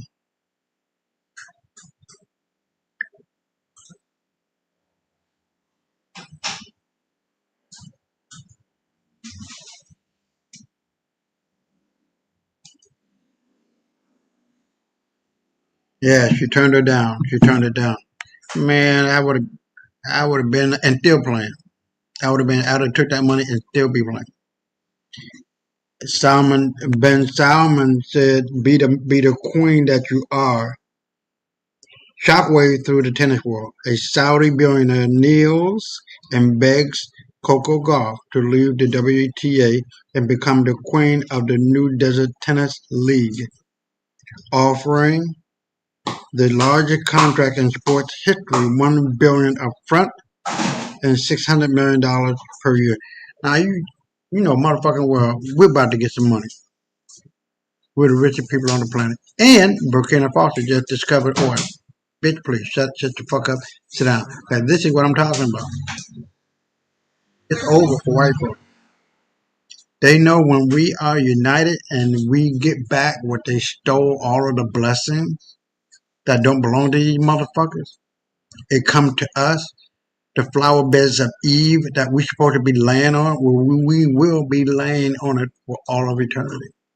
Belong to us. If you curse us, you'll be cursed. But if you bless us, you will be blessed. And these white motherfuckers got a lot of cursing coming back at them. China ain't forgot. Brown-skinned countries ain't forgot. Asia ain't forgot. Southeast Asia ain't forgot what this white boy done did. You got it coming back in so many fucking ways. It's unfucking real. And you're not going to survive that. You just don't have it. You weak-minded bitches. But anyway, let's keep it moving. So we're going to get here. This will change Burkina Faso forever. It's about 9 minutes. I'll be right back. Groundbreaking development that has sent shockwaves across the global energy sector and African political landscape. Russia's titan Gazprom has discovered a colossal oil reserve in the heart of West Africa. According to early geological reports, the oil field located in Burkina Faso holds an estimated 50 billion barrels of crude oil. For a landlocked nation historically dependent on agriculture and gold mining, this discovery could mark a transformational turning point. But this is not just a story about energy. This is the story of a nation long sidelined in international affairs, finally emerging onto the world stage. It's about a new alignment of global powers, a shift in geopolitical influence, and a leader, Captain Ibrahim Traoré, who may now hold the keys to West Africa's future. This is the dawn of a new era, and the world is watching. The announcement came early in the morning. Gazprom, in collaboration with Burkina Faso's National Geological Agency, revealed that it had struck black gold after years of exploratory drilling in the eastern regions of the country, close to the Niger border. Initial seismic surveys and deep core drilling indicate that the reservoir may be among the largest in Africa, rivaling even Nigeria and Angola. The estimated 50 billion barrels of oil would place Burkina Faso in the top 10 oil-rich nations globally, if confirmed. The implications of this are enormous.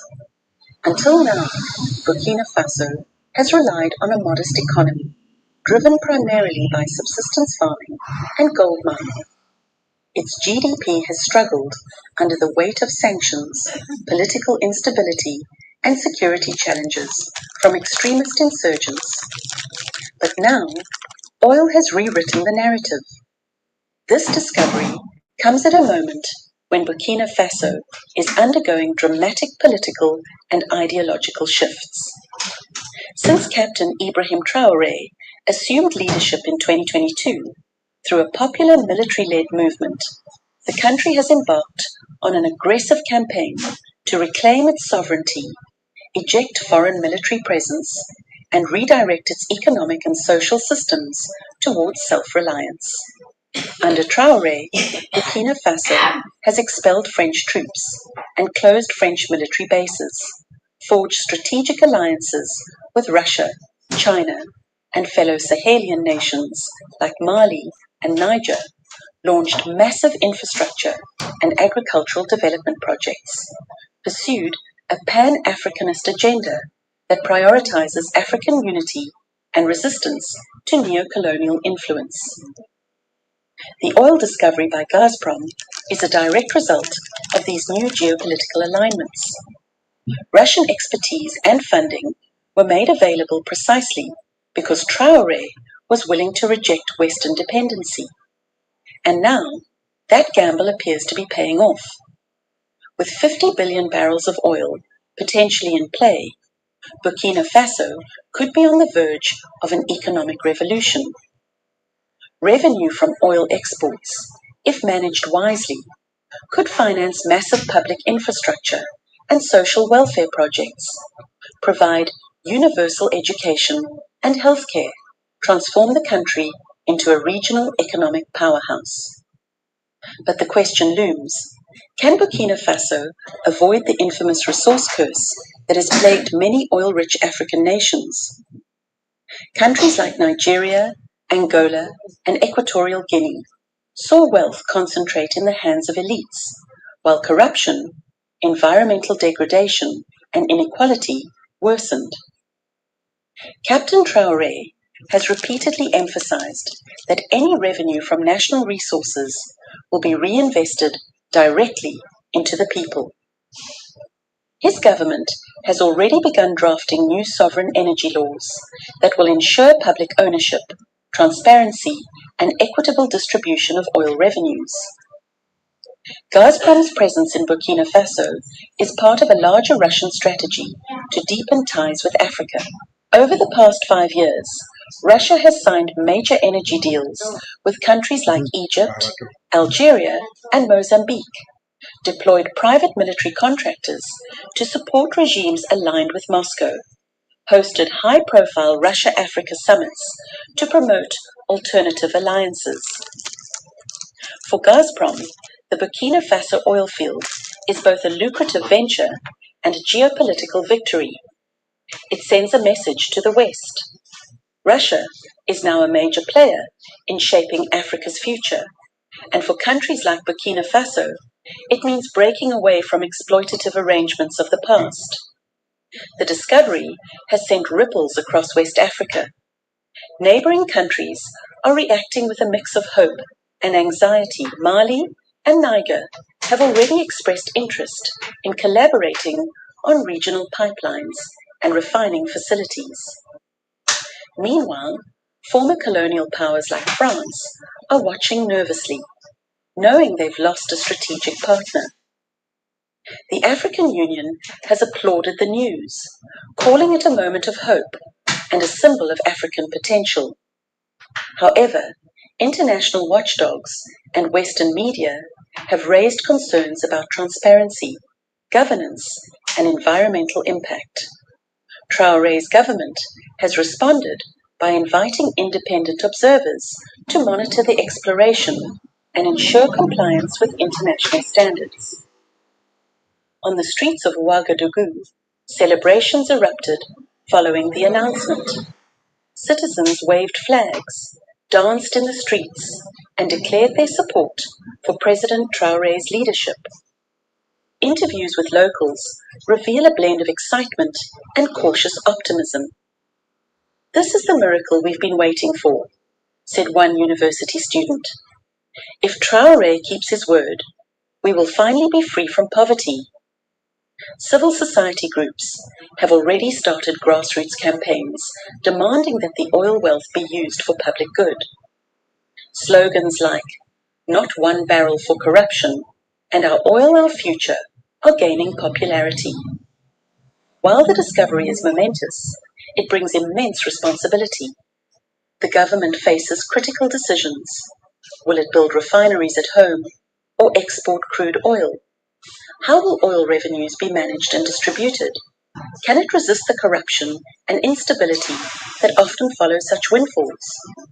To succeed, Traoré must establish a sovereign wealth fund with citizen oversight, promote local job creation in oil-related sectors, ensure environmental protections are in place, maintain geopolitical balance in a world increasingly divided. This oil discovery is more than a resource find. It is a political, social, and economic inflection point. Burkina Faso stands at the threshold of destiny. The choices its leaders make today will echo for generations. With 50 billion barrels beneath its soil and the unwavering resolve of a new generation, the country has a chance to rewrite its future.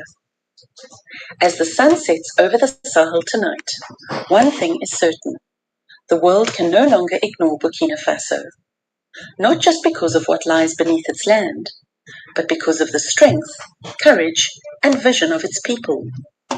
The revolution continues. Africa is rising, and in the heart of West Africa, a new power has awakened. Stay tuned. The story of Burkina Faso has only just begun. Yes, it is. And the United States of Africa starts or comes online February the 26th, 2026, this year. And on February the 1st, the vacuum gets turned on. And I talked about this being the fact that the BRICS and the global South will be all united as more and more and more brown country come on board, because in unity there's strength, and that economic power is beyond your wildest fucking dreams. On February the 6th, I'm sorry, February the 1st, 2026, this next week, next what, Monday? America can't do shit and buy anything without it being gold backed currency. If you don't have any gold backed currency, get the fuck out of here. Europe, Australia, Canada, and America. You're done. That fiat money that you got, no good. Now here we have Ibrahim Traore leads Sahel leader to reject CFA franc. New African bank and currency emerges. I'll be right back. Scorched plains of the Sahel, a quiet revolution. Let me start it again. Across the sun-scorched plains of the Sahel, a quiet revolution is happening. It's not a revolution of guns or coups, but of money, maybe the most powerful tool for sovereignty in our world. For decades, a group of West African nations has been tied to a currency born from colonial rule, a financial system that kept their economic fate tethered to their old colonial master, France. But that's all changing now. In a massive shift that could reshape the economy of a whole continent, 3 of these nations, Niger, Mali, and Burkina Faso, are making a dramatic break from their past. This is the story of how the alliance of Sahel states is creating its own currency and its own bank. It's a defiant declaration of independence that marks a new beginning for millions. The question isn't if they'll do it anymore, but how. And will this audacious move actually succeed against the immense weight of history and powerful foreign interests? For nearly 80 years, their economies have been run by a ghost of the French Empire, living in a currency called the CFA franc. While the world saw sovereign flags and national anthems, behind the curtain, a huge chunk of their national wealth was held in the French treasury. And their monetary policy wasn't dictated by the needs of their people, but by their regional central bank in Dakar, whose decisions are heavily influenced by the currency's peg to the strong European euro. It's a system critics have called economic slavery, a colonial relic built to keep African nations in a state of endless dependency. But in the heart of West Africa, a new generation of leaders has risen, and they're saying, no more. This isn't just a story about changing banknotes. It's a story about breaking chains. To really get what's happening in the Sahel today, you first have to understand the CFA franc. The name itself has changed, but its job has stayed remarkably the same. It was born in 1945, in the last days of the French Empire, as the franc of the French colonies of Africa. After independence, the name got a makeover to the African financial community, but the mechanics of control were barely touched. 14 nations in West and Central Africa have been part of this system, but it's built on 2 core pillars that have drawn fire for decades. The first, and most infamous, was the operations account. For decades, member countries had to deposit a staggering 50% of their foreign currency reserves into a special account at the French Treasury in Paris. Just think about that. Half the wealth from exporting everything from cocoa and cotton to uranium and gold wasn't held in Abidjan, Dakar, or Bamako. It was in France. This rule officially ended in 2020 for the West African bloc, but the legacy of that deep dependency lingers. The institutional and psychological ties aren't so easy to cut. Critics argue this system was never about stability, it was about control.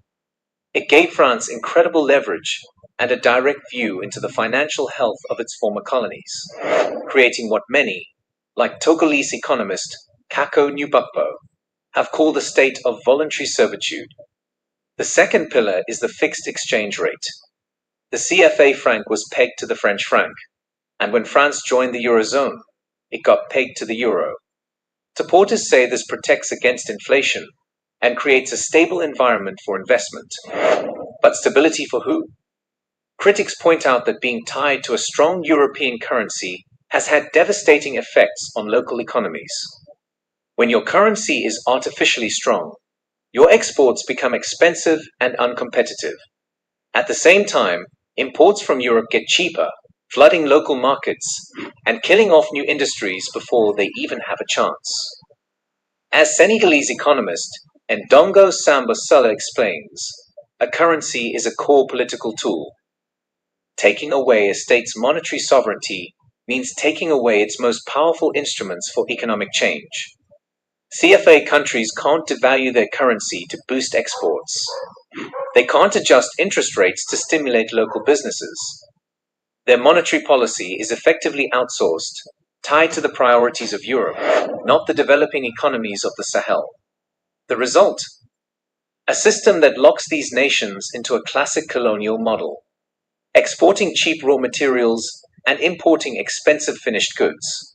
It's a structure that basically creates a superhighway for wealth extraction, allowing multinational companies to easily convert profits made in Africa into euros and ship them offshore.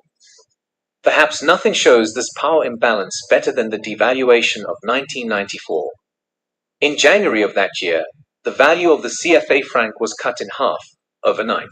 This massive decision, which wrecked the savings and livelihoods of tens of millions of Africans, wasn't made in Africa. It was made in Paris, dictated by the French Treasury and the IMF.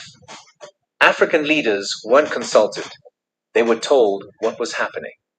For many, this was the final proof that the CFA franc wasn't a partnership. It was a leash.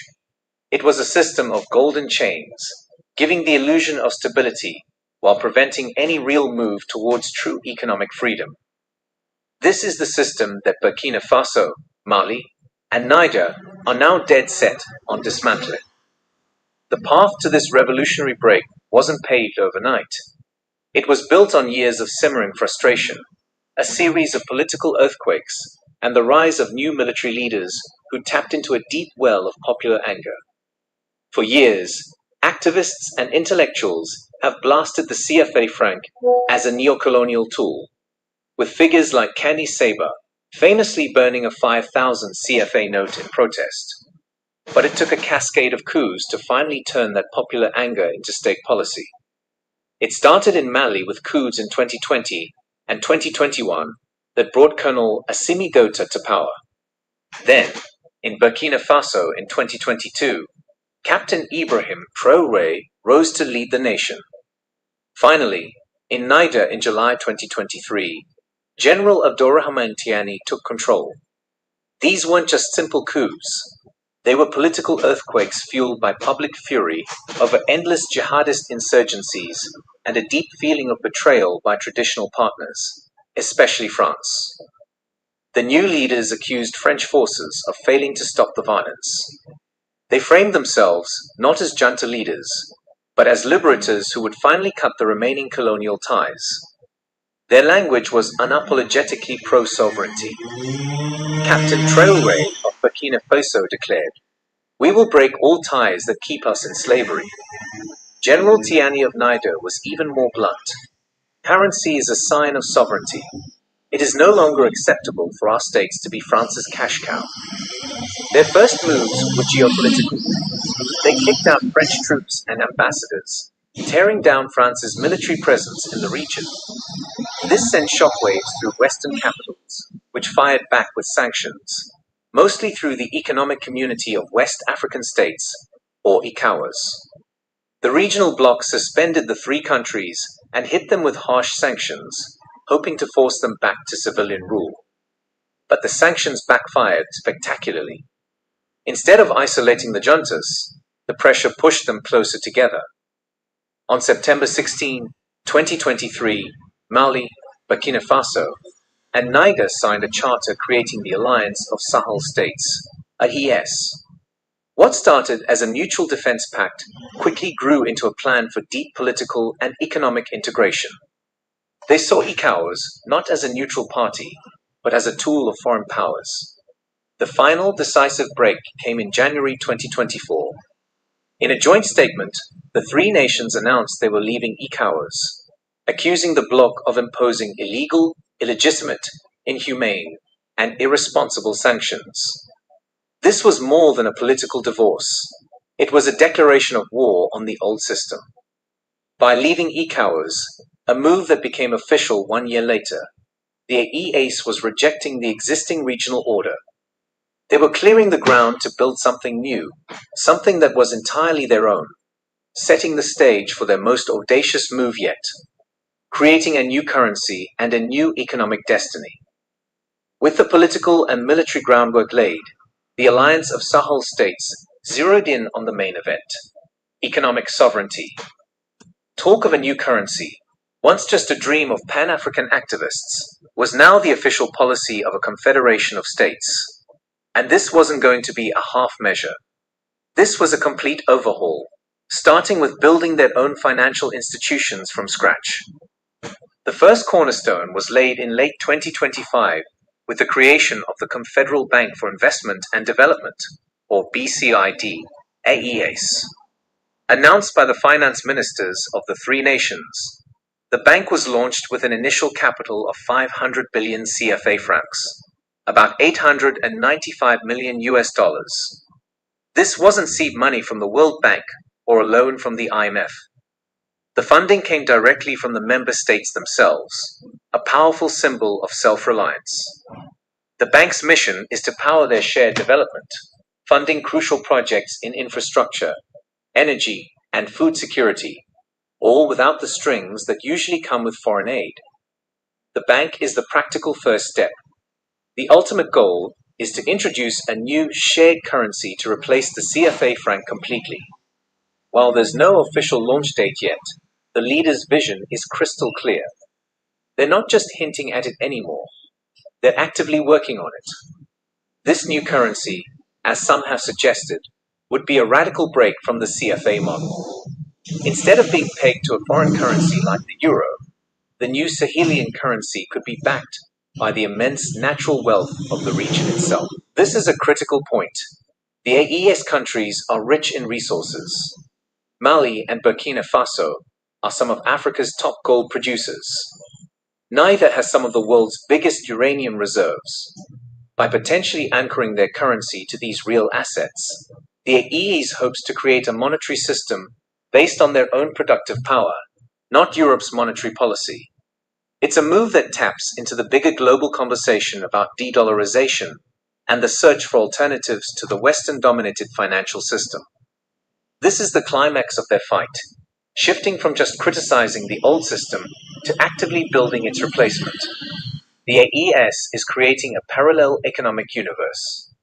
They're developing a shared passport for their 71 million citizens. They've gotten rid of mobile roaming charges between the three countries, and they're working to align their policies on energy and agriculture. The new currency is the final piece of the puzzle. It's the final act of cutting the umbilical cord to the colonial past and taking full control of their economic future. It is a bold, high-stakes gamble, but one they believe is non-negotiable for true independence. The AES's power move hasn't happened in a vacuum. It has sent shockwaves across West Africa, forcing a moment of truth for the region's established powers, especially ECOWAS and its own long-stalled single currency project, the ECO. For decades, ECOWAS has dreamed of launching the ECO for all its member states. It was supposed to be the crowning achievement of West African integration. I'm going to stop it there and give a little slight comment, but it should be by now, of all of the things that I've said and the videos that I've played, not only Saturday going back, I would advise the people to really take a look at that in respect to the global exchange that's going on, or the change that is going on. That is a new day. There is a new power emerging, and that power is the global South. And that power, just like Angola did with Portugal, took it over and now the global elite of Angola can go there and just chill. The same thing that's going to happen. But you see, and I'm going to show that what happened to the wealth of nations that were controlled by black people. Starting with India and what that meant to Great Britain and its footprint, economic and political footprint across the globe, whereby it was stated that the sun does not set upon the British Empire. So we're going to finish this one out, and then hold on, which one is this one? This one, okay, Russian and the Alliance, and this one, the flaw in the superior race. This one, okay, you are blowing my mind. Okay, and this is the one that built the British Empire. Black folks built the British Empire, but we became disconnected, disunited. And I've said this 1,001 times, you guys.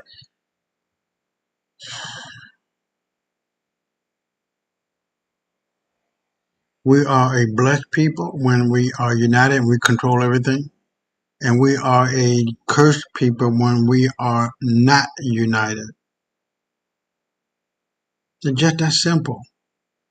And because of the Jagat Seth in India that took the position against his own brother, not literal brother, but people who look like you, and gave it all away. $46 trillion to the British Empire is what happened. But we're going to get to that, but we have to build up to this video, and then we'll go into genetics show the African's intelligence gene is absent in Neanderthals, white folks. And then this one, the $12 trillion, I almost fainted when I heard this, XRP, and then what that means, and how America's going to get rid of a $38 trillion debt. And there's going to be one. It's going to be, 2030 is going to be the repeat of 1930. History repeats itself. This is nothing. I might find something else to look at, but we'll get to that.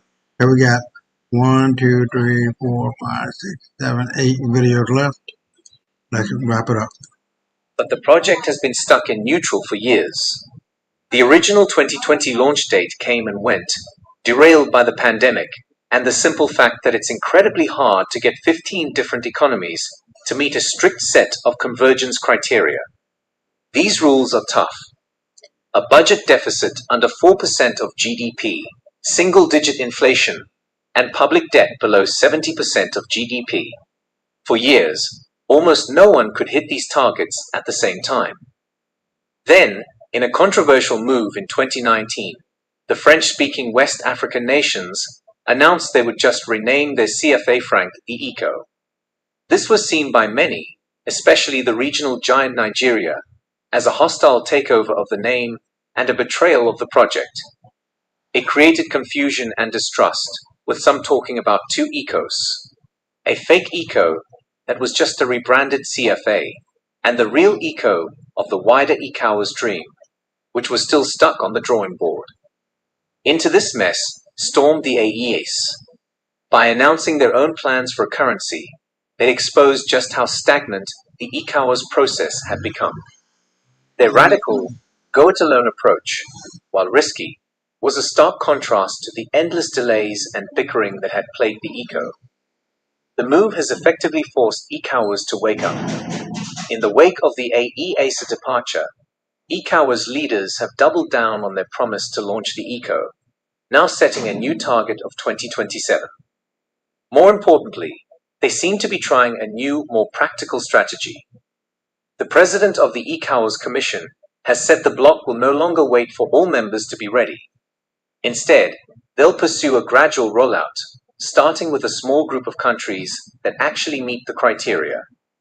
This is a huge shift, an admission that the all-or-nothing approach has failed. The AES rebellion has inadvertently lit a fire under the establishment. It's shown the weaknesses in ECOWAS and proved that some nations are done waiting for a consensus that might never arrive. The Sahel states are creating a rival economic bloc, directly challenging the old order.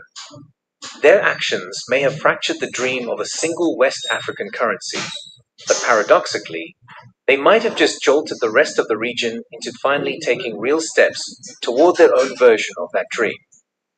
The race for the future of money in West Africa is officially on. The path the Alliance of Sahel States has chosen is full of promise, but it's also loaded with risk.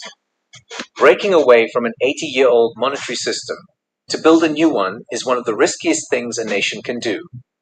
The future for Mali, Burkina Faso, and Niger will be a tightrope walk between the thrill of sovereignty and the cold, hard demands of economic stability. The challenges are huge. First, there's the sheer technical difficulty. Creating a currency is more than just printing new bills. It means setting up a credible central bank with the know-how to manage inflation and maintain the currency's value. It means aligning tax policies across 3 countries to make sure the union works.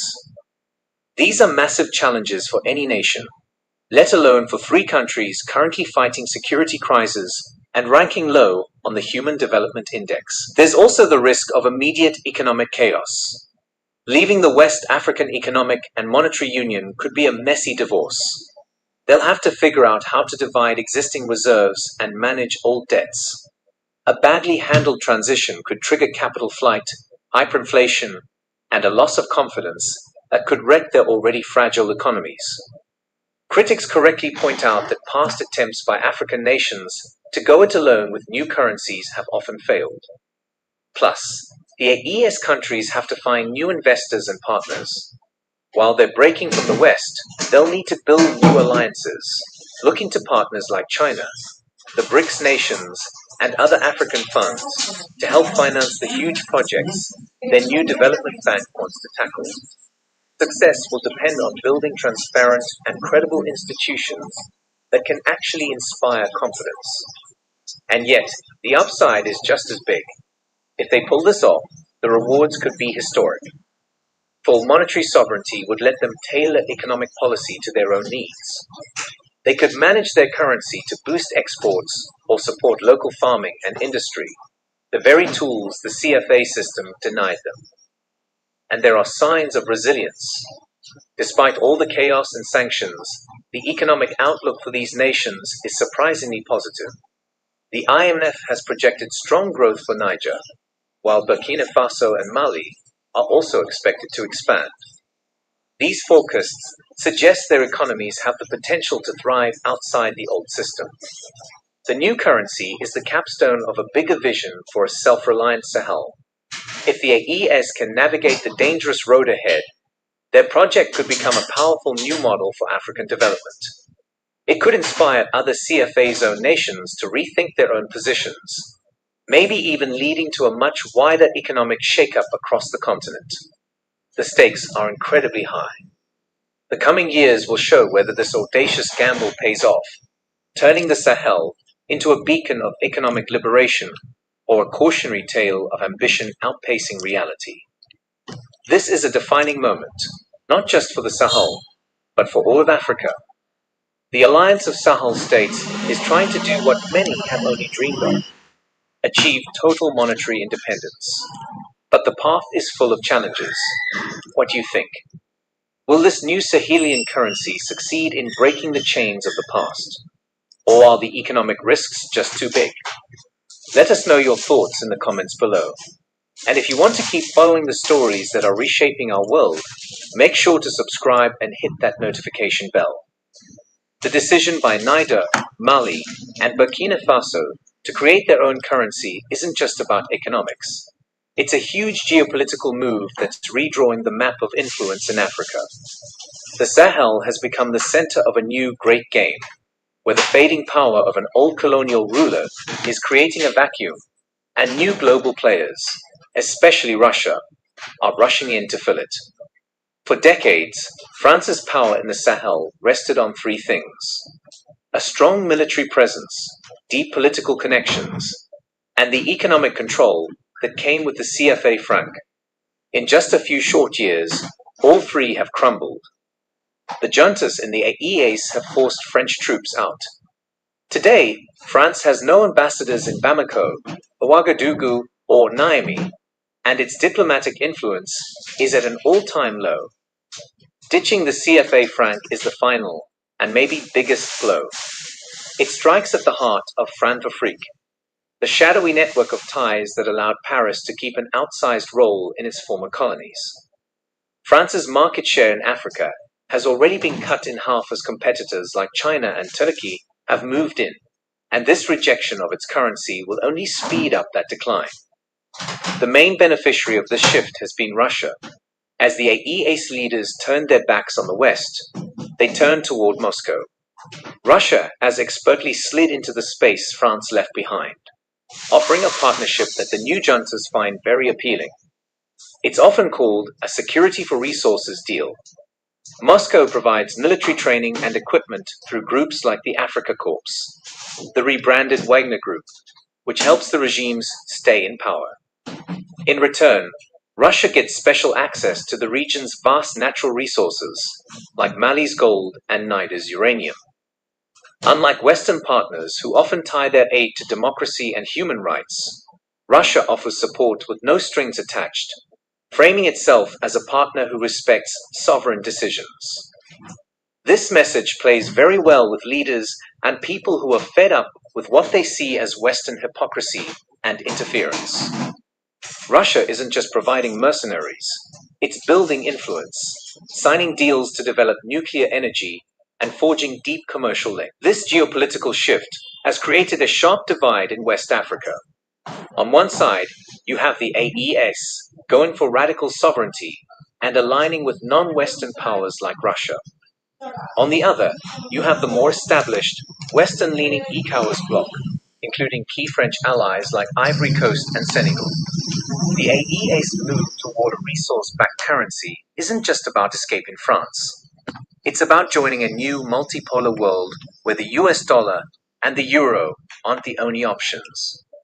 The quiet revolution in the Sahel is really a local battle in a global power shift, a high-stakes chess match being played out on the sands of West Africa, with the region's future as the prize. What we're witnessing in the Sahel is more than a currency change. It's a new line being drawn in the sand. It's a story that starts with the long shadow of the French colonial empire and ends in a defiant act of self-determination by three of the world's most determined nations. Niger, Mali, and Burkina Faso are on a quest to reclaim what they see as the final frontier of their independence, their monetary sovereignty. They are tearing down a system, the CFA franc, that's been slammed for nearly a century as a tool of dependency. In its place, they're building new institutions, like their own development bank, and laying the groundwork for a new currency they hope will be backed by their own wealth and managed for their own people. This is a quiet revolution, but its impact is deafening. It's a direct challenge to the post-colonial order in West Africa, a move that has splintered regional alliances and sped up a geopolitical shift away from the West and toward new powers like Russia. The road ahead is uncertain and full of risks. The dream of economic freedom could crash into the harsh realities of global finance. But for the 71 million people of the Alliance of Sahel states, this is a gamble they feel they have to take. They are no longer asking for a seat at the table. They are building their own. Whether they succeed or fail, their audacious move has already changed the conversation, igniting a powerful debate about what sovereignty really means in the 21st century.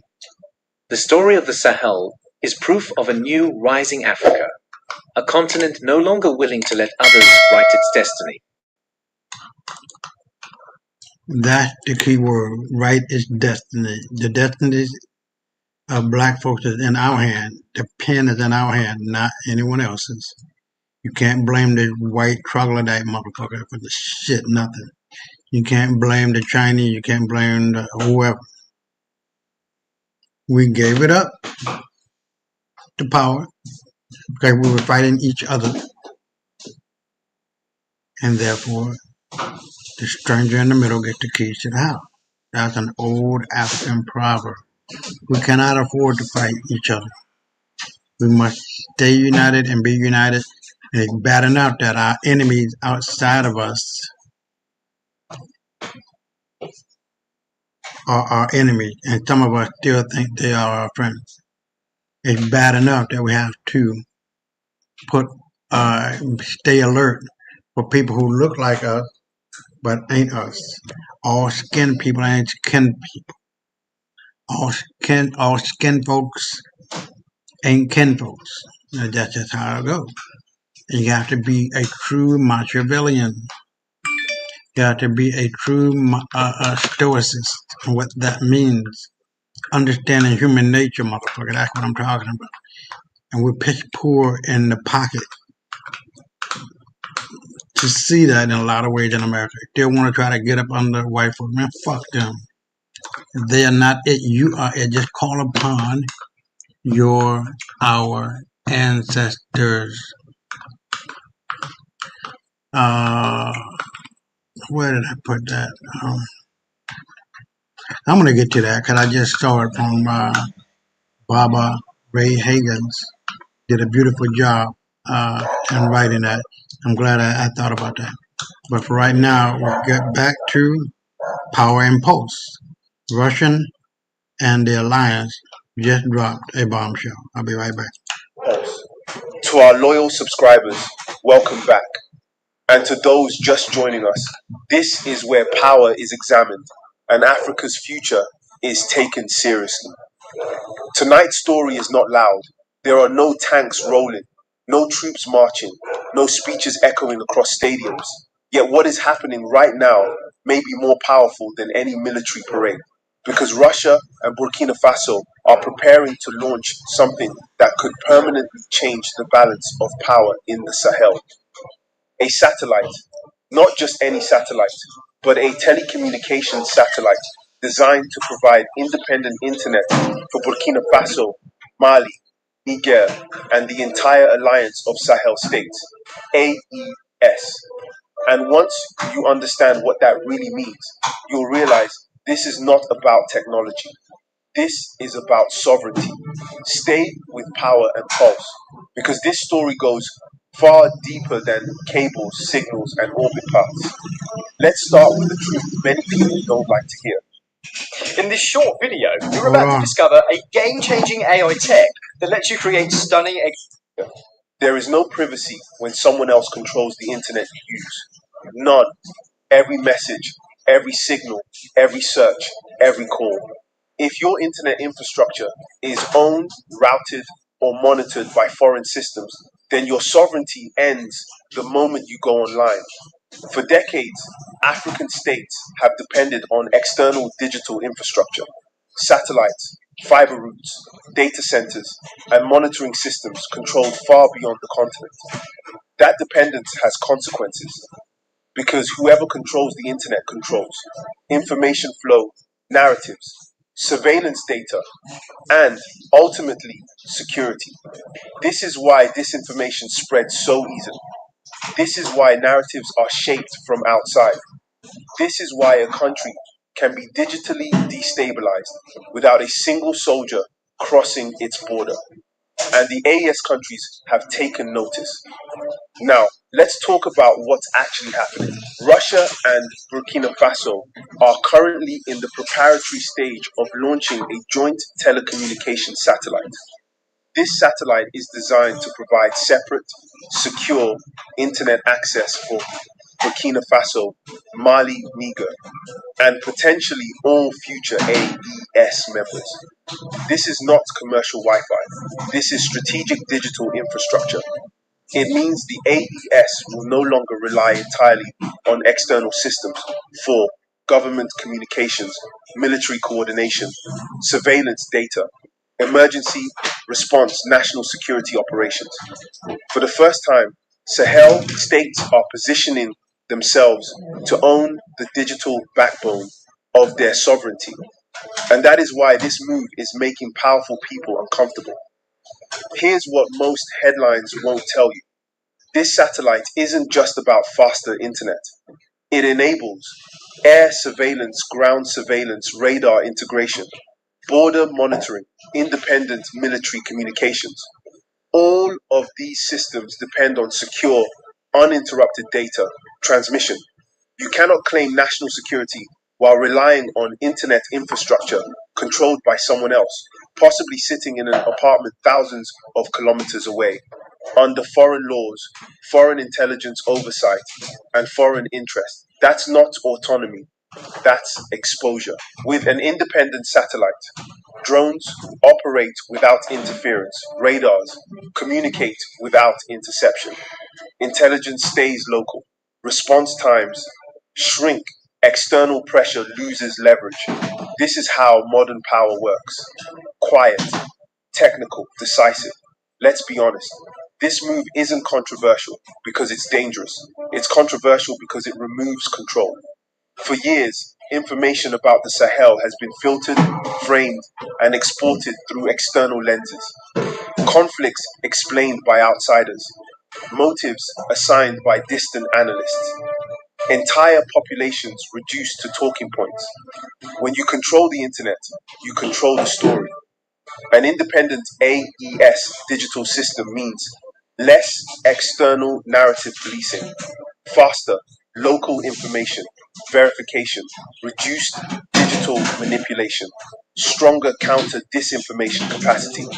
That's not censorship, that's self defense.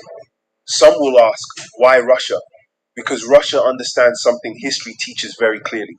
You don't become powerful by outsourcing your nervous system. Russia's rise to global power was not accidental. It was built through strategic unification, infrastructure, control, cultural cohesion, and relentless pursuit of sovereignty. Russia itself is a federation, a collection of territories unified through shared systems, language frameworks, and centralized infrastructure.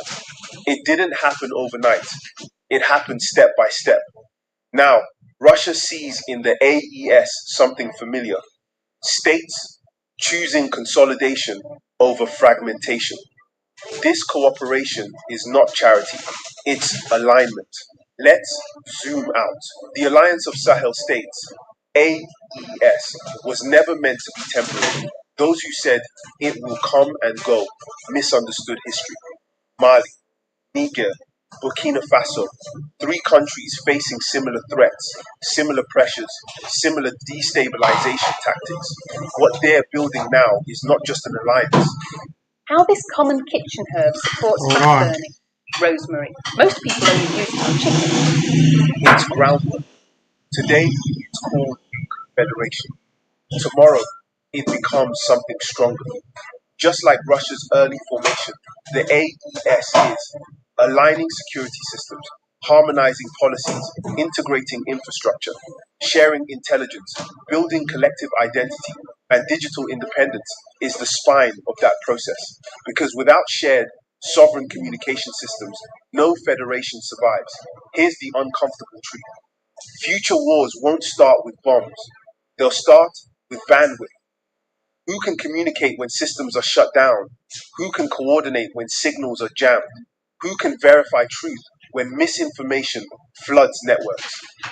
Internet independence determines military readiness, economic resilience, political stability, crisis response, public trust. By launching their own satellite, AES countries are preparing not just for today, but for the next 50 years. This is long-term thinking, and long-term thinking terrifies systems built on short-term control. This move sends a message beyond the Sahel. It tells the rest of Africa, you cannot fully govern your future if your digital lifeline belongs to someone else. Sovereignty today is not just land and borders. It is data, signals, infrastructure control. The AES is not waiting for permission, and history rarely remembers those who waited. Notice what's missing. No massive condemnation, no loud debates, no emergency summits, just discomfort. Because criticizing digital sovereignty openly would expose the truth that many countries don't actually want Africa to control its own systems. But silence is also acknowledgement. This project is real, it's happening, and it's irreversible. This satellite is only the beginning. Once operational, expect deeper military coordination, stronger intelligence autonomy, expansion into civilian broadband, joint research initiatives. Further, AES integration. This is how federations are built, not with speeches, but with systems. The world is changing quietly, not with gunfire, but with signals, not with invasions, but with infrastructure, not with declarations, but with preparation. Russia and Burkina Faso's satellite project is not just about internet access. It's about who owns the future. And the AES has made its choice. Here on Power and Pulse, we don't fear change, we analyze it. If you believe Africa deserves control over its destiny, if you believe sovereignty includes technology, if you believe the future should be built, not borrowed, then support this channel, subscribe, share this story, and stay informed. Because the next battle won't be fought on the ground, it will be fought in the sky. This is Power and Pulse. Serious dictation. All right. We're kind of wrapping it up, guys, but I'm really looking into X right now, and I don't know. This is the first time I'm seeing this, so hold on. I'm gonna repost it. Repost this one. Yeah, I'm gonna take a little short break and go to and go to X.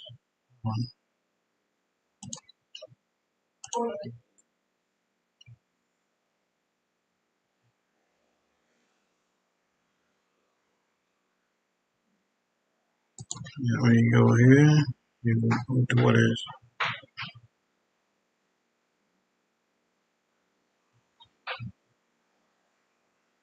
So let me go back. It'll be. Hold on. This is the danger of the vaccine. Okay, hold on.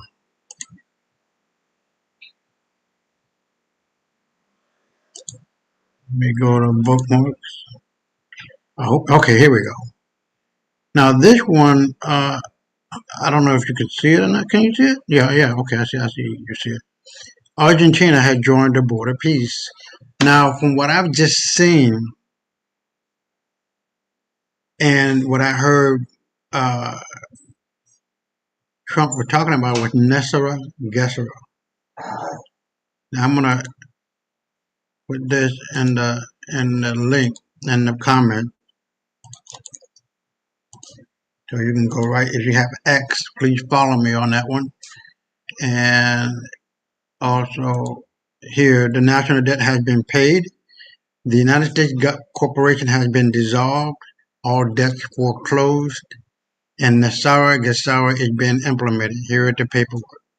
Now, whether you want to believe this is from John or not, I don't know. But I do know that is correct. Hold on.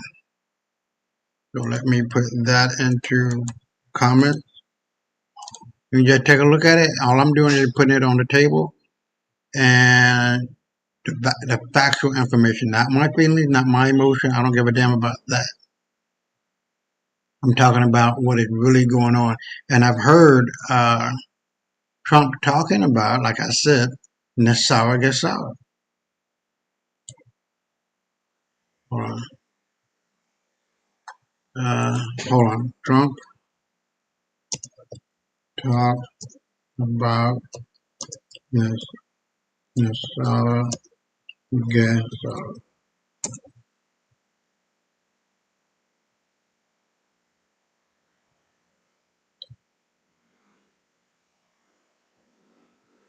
Now we're going to take a little. Oh, here we go. Okay. Trump signed Nessara Gessera into law.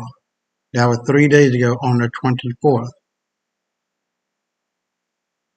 So I'm going to take that and put it here. And let's see what else. So he was speaking, like speaking.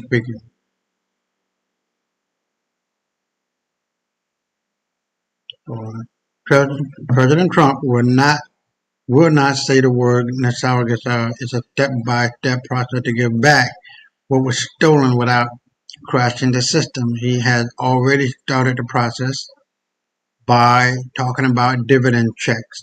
Hold the line. I'm going to put that in the bookmark and put that in the chat. You can just copy and paste it if you like. And I'm not crazy. Now, I did the stablecoin. Trump talked about it. ISO 222 will be implemented in the Nassau Gassau. This shit is real, guys. Oh, here we go. Just in trillions of dollars coming in from tariffs from all around the world. Let's take a look at it. Listen. Big beautiful bill, as he was, and Speaker Mike Johnson. These are great people, and what we're doing with the great big beautiful bill is you're going to see a whole different country. You're seeing it already. We're coming in where trillions of dollars is coming in from tariffs from all over the world, from countries that took advantage of our country. They thought we were children. They took advantage of us for decades, and now the money is flowing to us, and we've become the hottest country anywhere in the world. And Speaker Mike Johnson, these are great people. And Okay, what we're doing. that was one. I don't think I need to go any further. This screams Trump looking to say no dual citizenship. This screams Nassau Gassau. Well, and it goes on and on. You can look for that. Hold on. No, this one is a good one where he goes around the world collecting the gold and brings it back. So I'm going to play that one. I'm not going to play it, I'm sorry. I'm going to put that one in the comment so you can see, because I've been talking about this for a while. And it's going to be a new day. That's all. So that's the wrap for that one. Hold on, I don't want to close any big windows. Important ones. Okay. So that's that. So we're going to go on. The flaw in the superior race debate and why it never made sense. It's 13 minutes. And the idea is that race doesn't exist, you guys. That's white folks being stupid as they are. That's all. Let's continue. All right, let me see. Oh, okay. All right, so let's continue. This video will be very controversial, so much so that I actually need to make a disclaimer before we get started. The purpose of this video is to explore a subject I have been contemplating for a while now. I am not endorsing a belief, nor am I suggesting that this is the framework the world needs to operate. I simply want to point out a flaw in the concept. As someone of African descent and who is conscious of the perception of his race, I am well aware of the notion of a superior and inferior race. However, I don't want to ignore the subject because, quite frankly, it's important to look into it with a pragmatic outlook. And realistically, no one is ignoring it. We're all just pretending to. So with that out of the way, I wanted to discuss the notion of a superior race. Yes, this is a very controversial topic as it brings along a lot of baggage with it. However, as we know, despite its controversial nature, many people supposedly still operate under the belief that there is a superior race amongst all races. And I am not referring to just racist people here. That notion exists amongst all of us, and you see it in how people interact with each other. It's in the air, and I doubt it's going anywhere anytime soon. Let's first define what a superior race actually means in the context of this conversation. A superior race is a concept from scientific racism, which is a discredited pseudoscientific belief that some human races are inherently better than others, leading to racial hierarchies and discrimination. Although we associate this idea mostly with the Germans, the concept is not new. The idea and belief of a superior race exists across multiple cultures and has not left the psyche of man. Your email is your first online impression. Make it count. Even in our fictions, we can't help but envision a group of people who are superior to another group. Now, I am not here to make a moral argument as to whether this belief of supremacism is right or wrong. What I'm here to discuss is that the metric by which we have been basing the idea of racial supremacy is wrong. Every single race except Tanagerians, aka black people, has pushed a version or an argument for their superiority that is heavily biased towards their own group's capacity or current social situation. Allow me to elaborate. Whenever I think of a superior race or a superior being, the idea to me would imply that that group or individual has exceeded in every metric that is thrown at them and surpasses everyone at everything.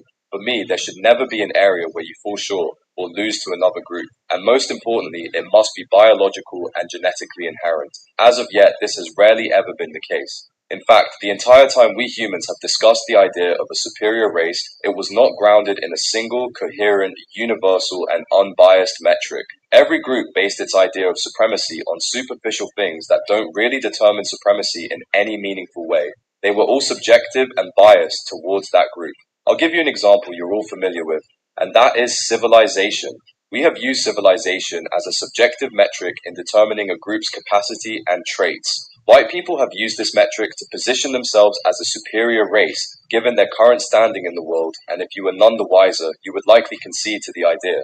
However, this argument falls flat when you begin to evaluate their claim and put it to scrutiny. Other races have built civilizations too, and in many instances throughout history, have each dominated during a certain era, respectively. Every race has demonstrated the capacity for developing a civilization, and to add salt to injury, the white race was the last race to develop its own civilization on Earth. The idea of using the creation of civilization to dictate racial supremacy is not grounded, given that we need to account for the time period and other things. I mean, I could say that black people created civilizations like Kemet and Kush, while white people were doing God knows what during that time. If I wanted to pursue a superior narrative, one would say black people were superior because they created civilization first, before white people did. However, other groups in India and China also built civilizations, and then later white people with Rome and Greece. Building a civilization is not an absolute measurement of racial supremacy if Roman Greek, what? No, you can't help but to see that the architecture of Greece and Rome was exactly like Egypt. And as far as other so-called races, there's no such thing as race. So get that fucking shit out of your mind. The Chinese people known as the Nakis and the first emperor of China known as Qin or Qin or whatever you want to call it. These were black people, along with Japan and Southeast Asia. These were all black people. Get the fuck out of here. every group has done it in their own respective way, regardless of when they started. Then there's the concept of architecture being used as a metric of racial superiority. Once again, every race has built architecture in respect to their region's needs and time period. Plus, the technique of building architecture and infrastructure can be learned, which isn't even a good metric for measuring racial superiority. Military dominance is not something I would consider as a great metric for racial supremacy either, as it just comes down to who has the bigger funding to buy the bigger gun, or it also comes down to if your region is in constant war, which would naturally nudge you to develop better ways to unalive someone to win the war.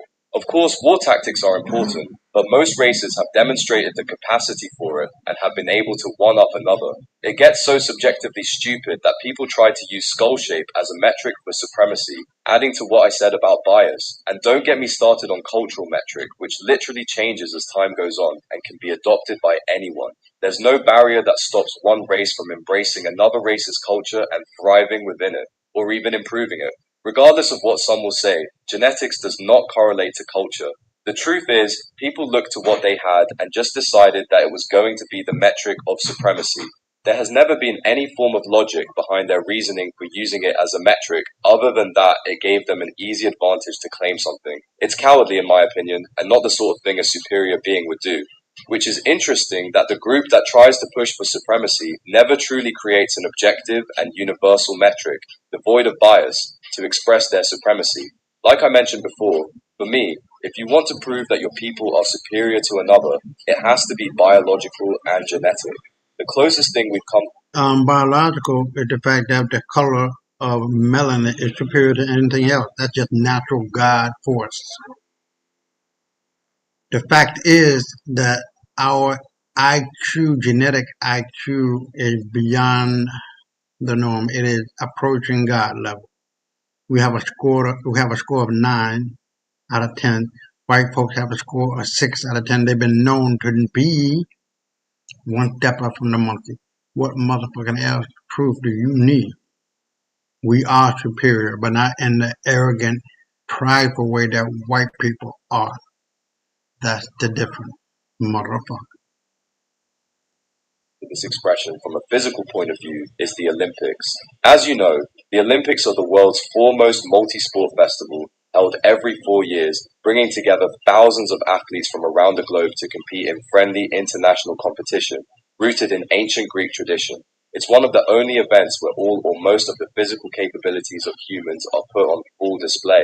These include strength, speed, power, endurance, mobility, agility, respiratory capacity, and all the subcategories that come with them. And there's so much more. And even in the Olympics, no one race has dominated all the sports to display supremacy in every physical capability I've listed.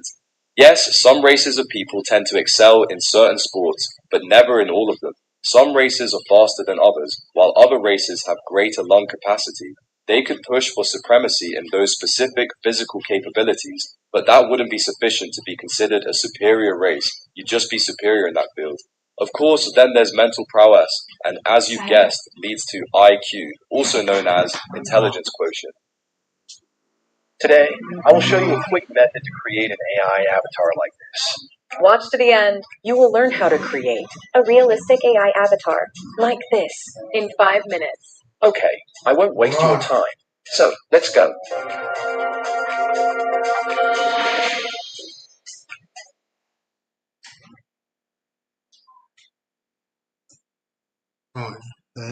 Hold on.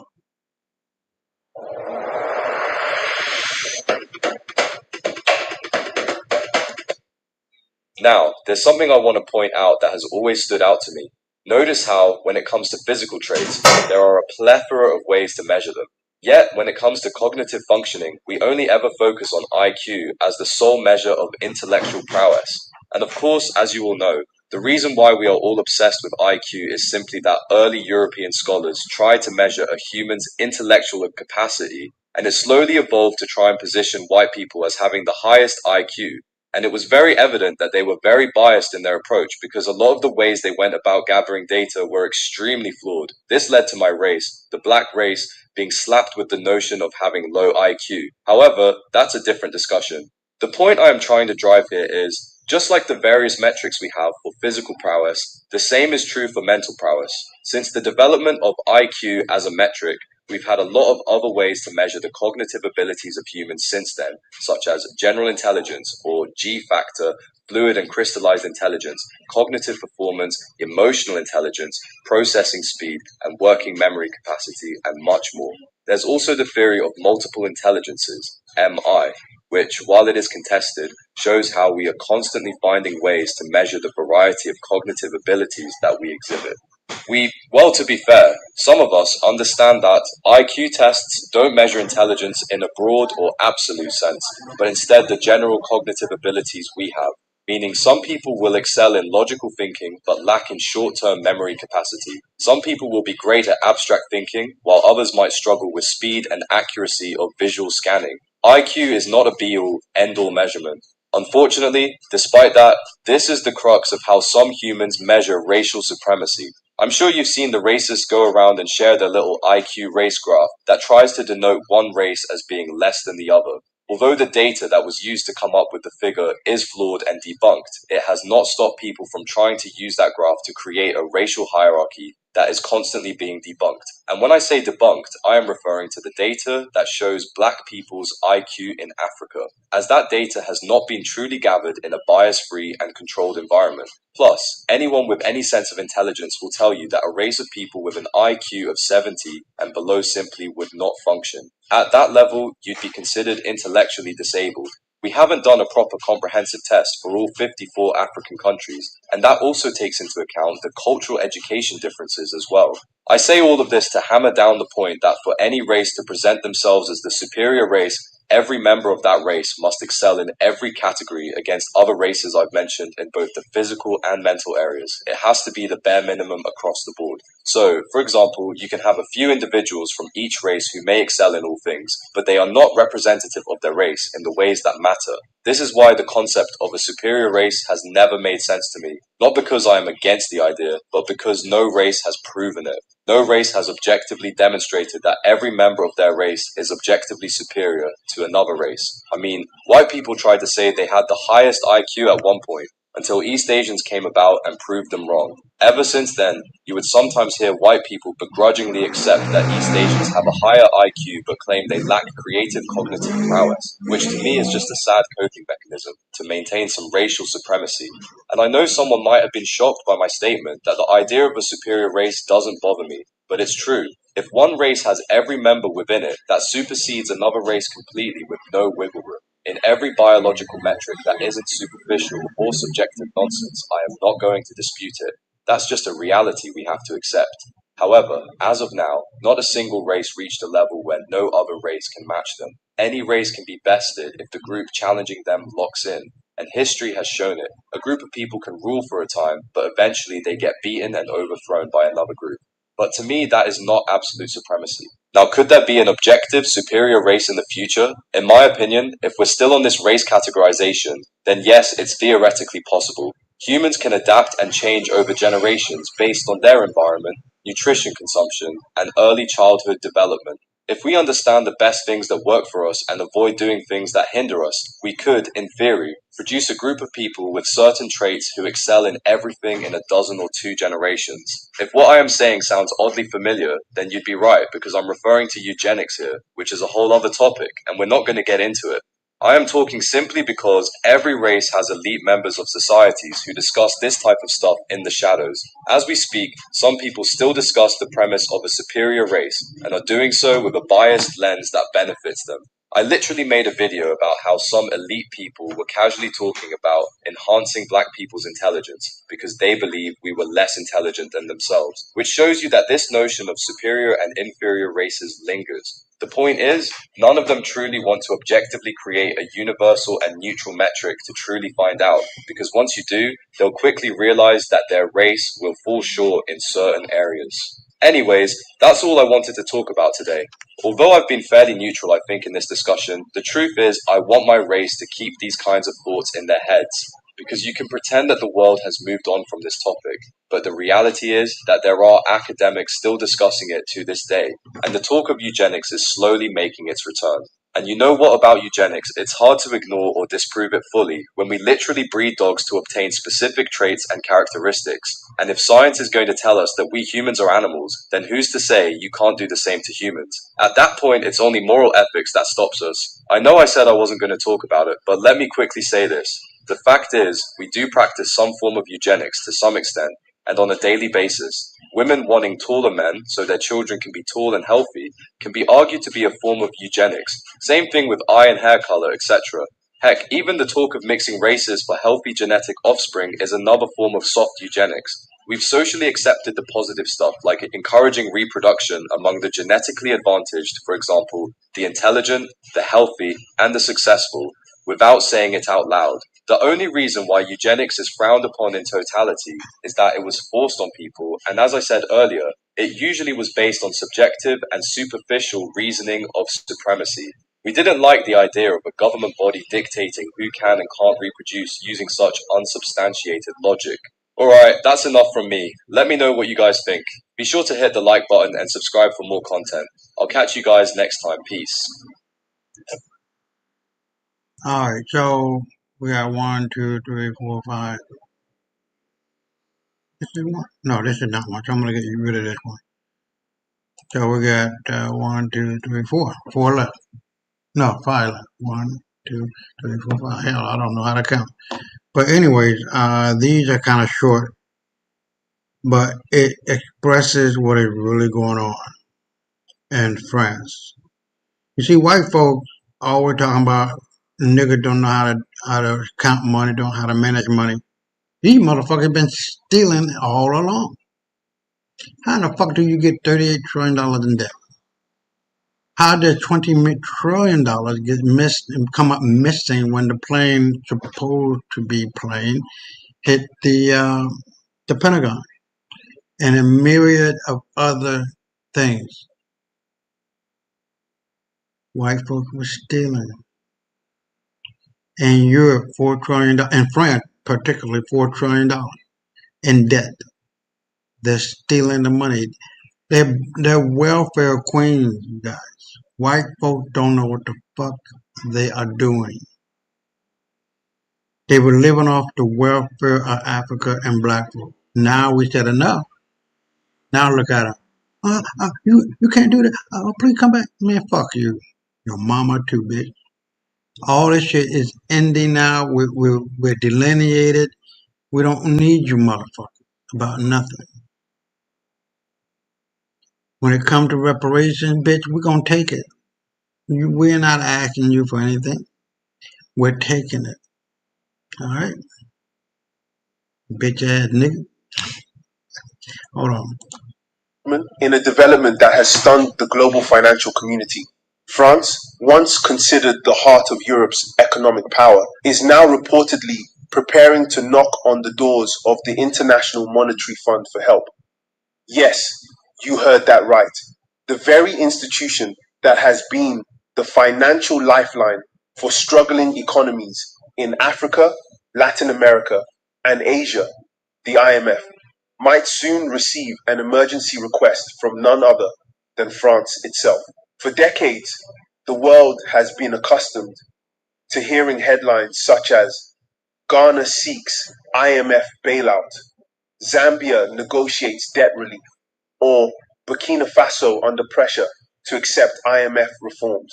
But today, we are facing a stunning reversal of history. The former colonial power, the empire that once prided itself as a global financial anchor, is now drowning in debt, struggling to convince investors, and facing the unthinkable, IMF intervention. So, what exactly pushed France to this breaking point?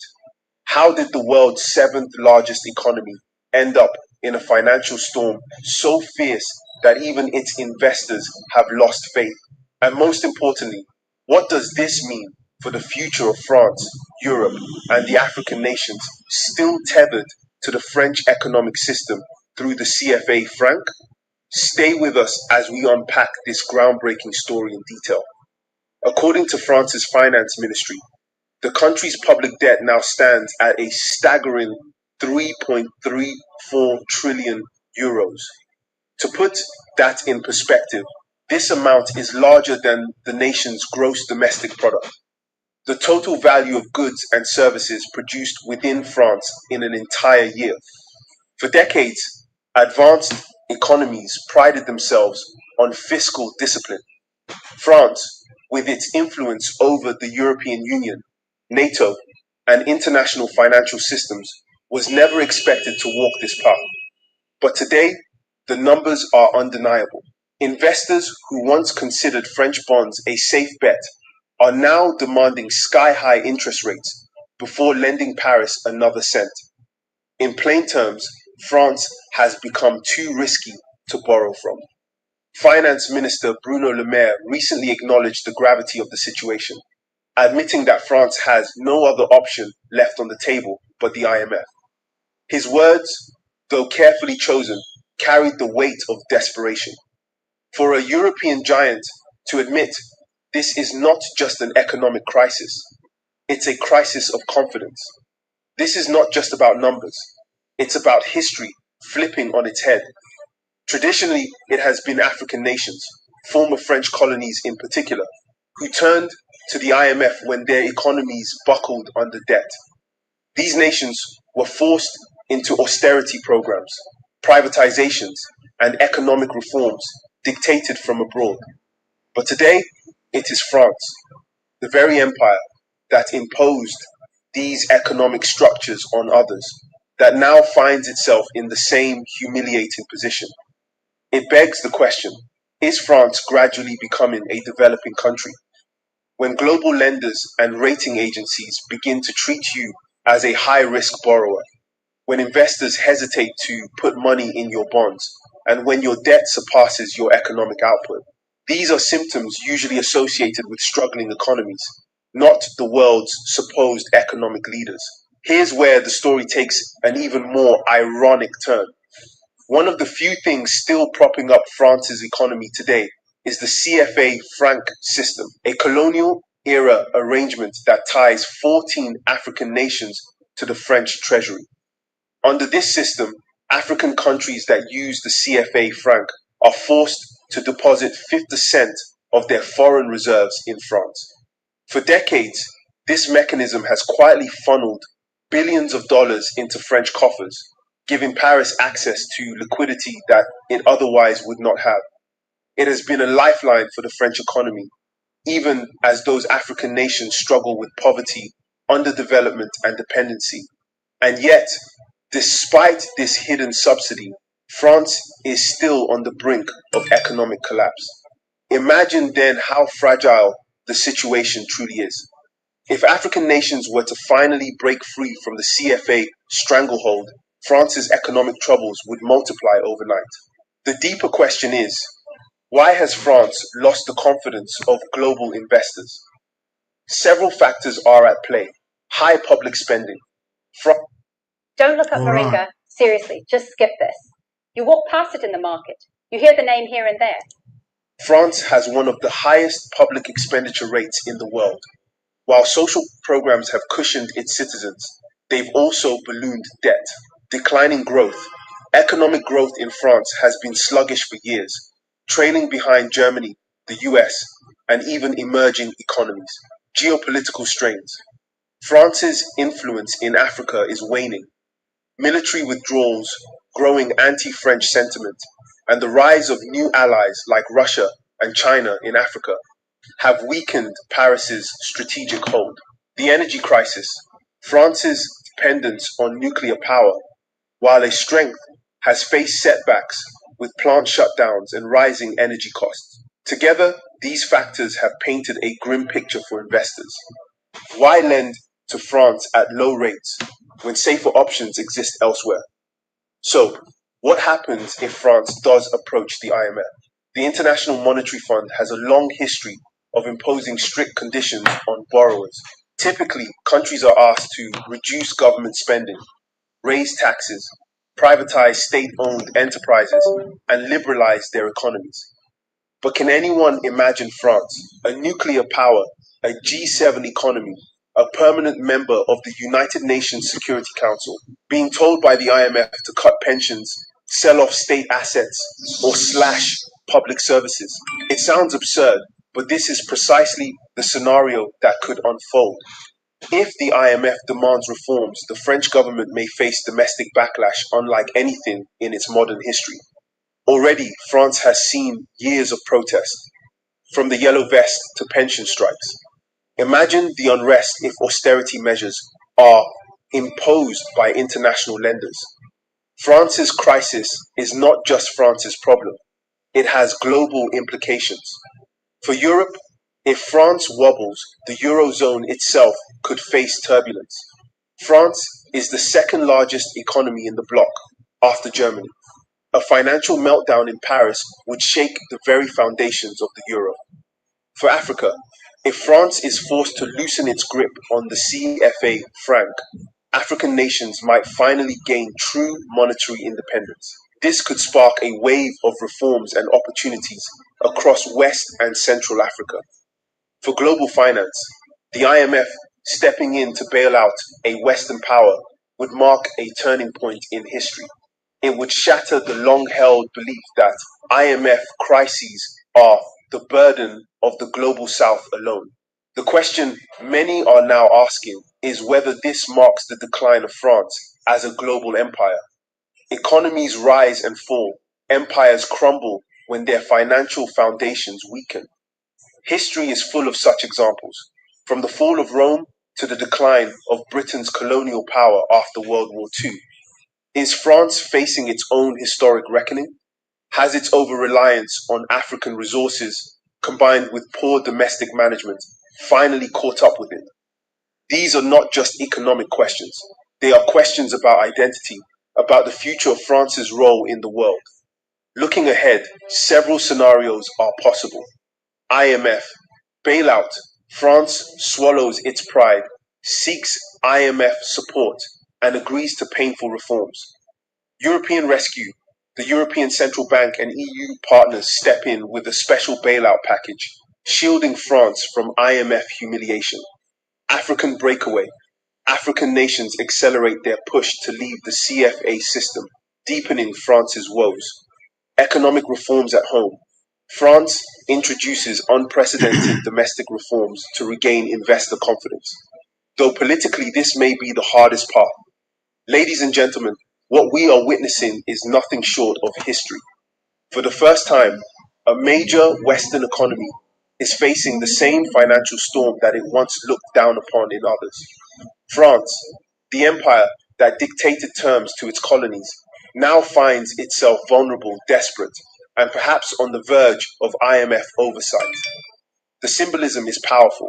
The colonizer now facing the fate of the colonized. The empire is indeed on its knees.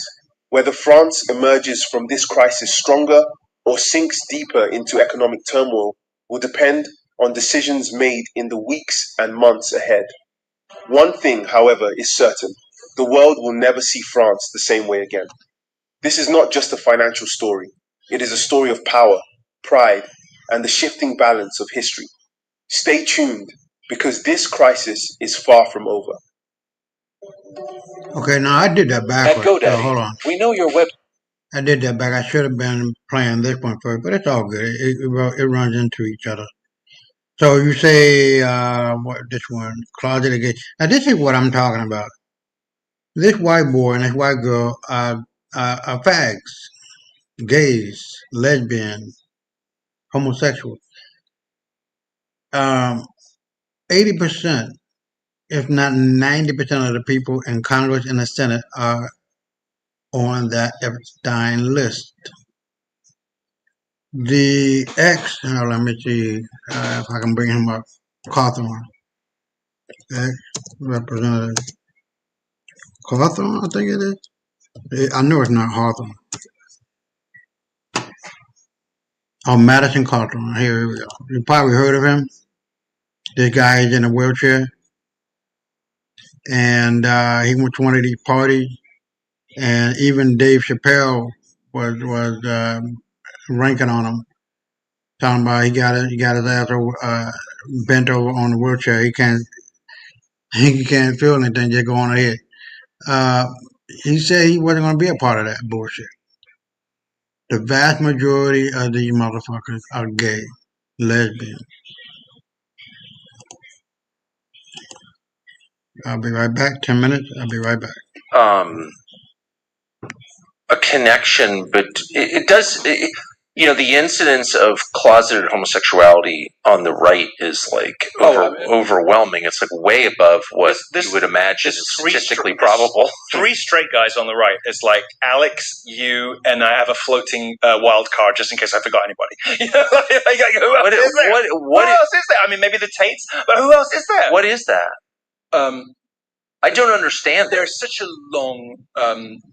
There's such a long relationship, a long happy marriage between conservative politics and homosexuality, and it's easy to joke about it and say, "Oh, it's all of the bells and smells and frocks of the religious dimension to it all, or it's the pomp and circumstance of power, or is it?" But the New Testament is really tough on homosexuality, so I don't see it as certainly not a Christian thing. It's not a Christian thing, but of course, it's easy to understand with the sort of obscene, obese heresies of the type that obtain in this country. I mean, in a country where the prosperity gospel can thrive, you're right. Who would be surprised, right? It's not an authentic faith as we would know it. I sometimes tease you about your denomination, but Episcopalian Church is as close to us as it's possible to get, and was designed to be a mirror to High Anglicanism, which was indistinguishable from Catholicism. And at its best, it's a very similar.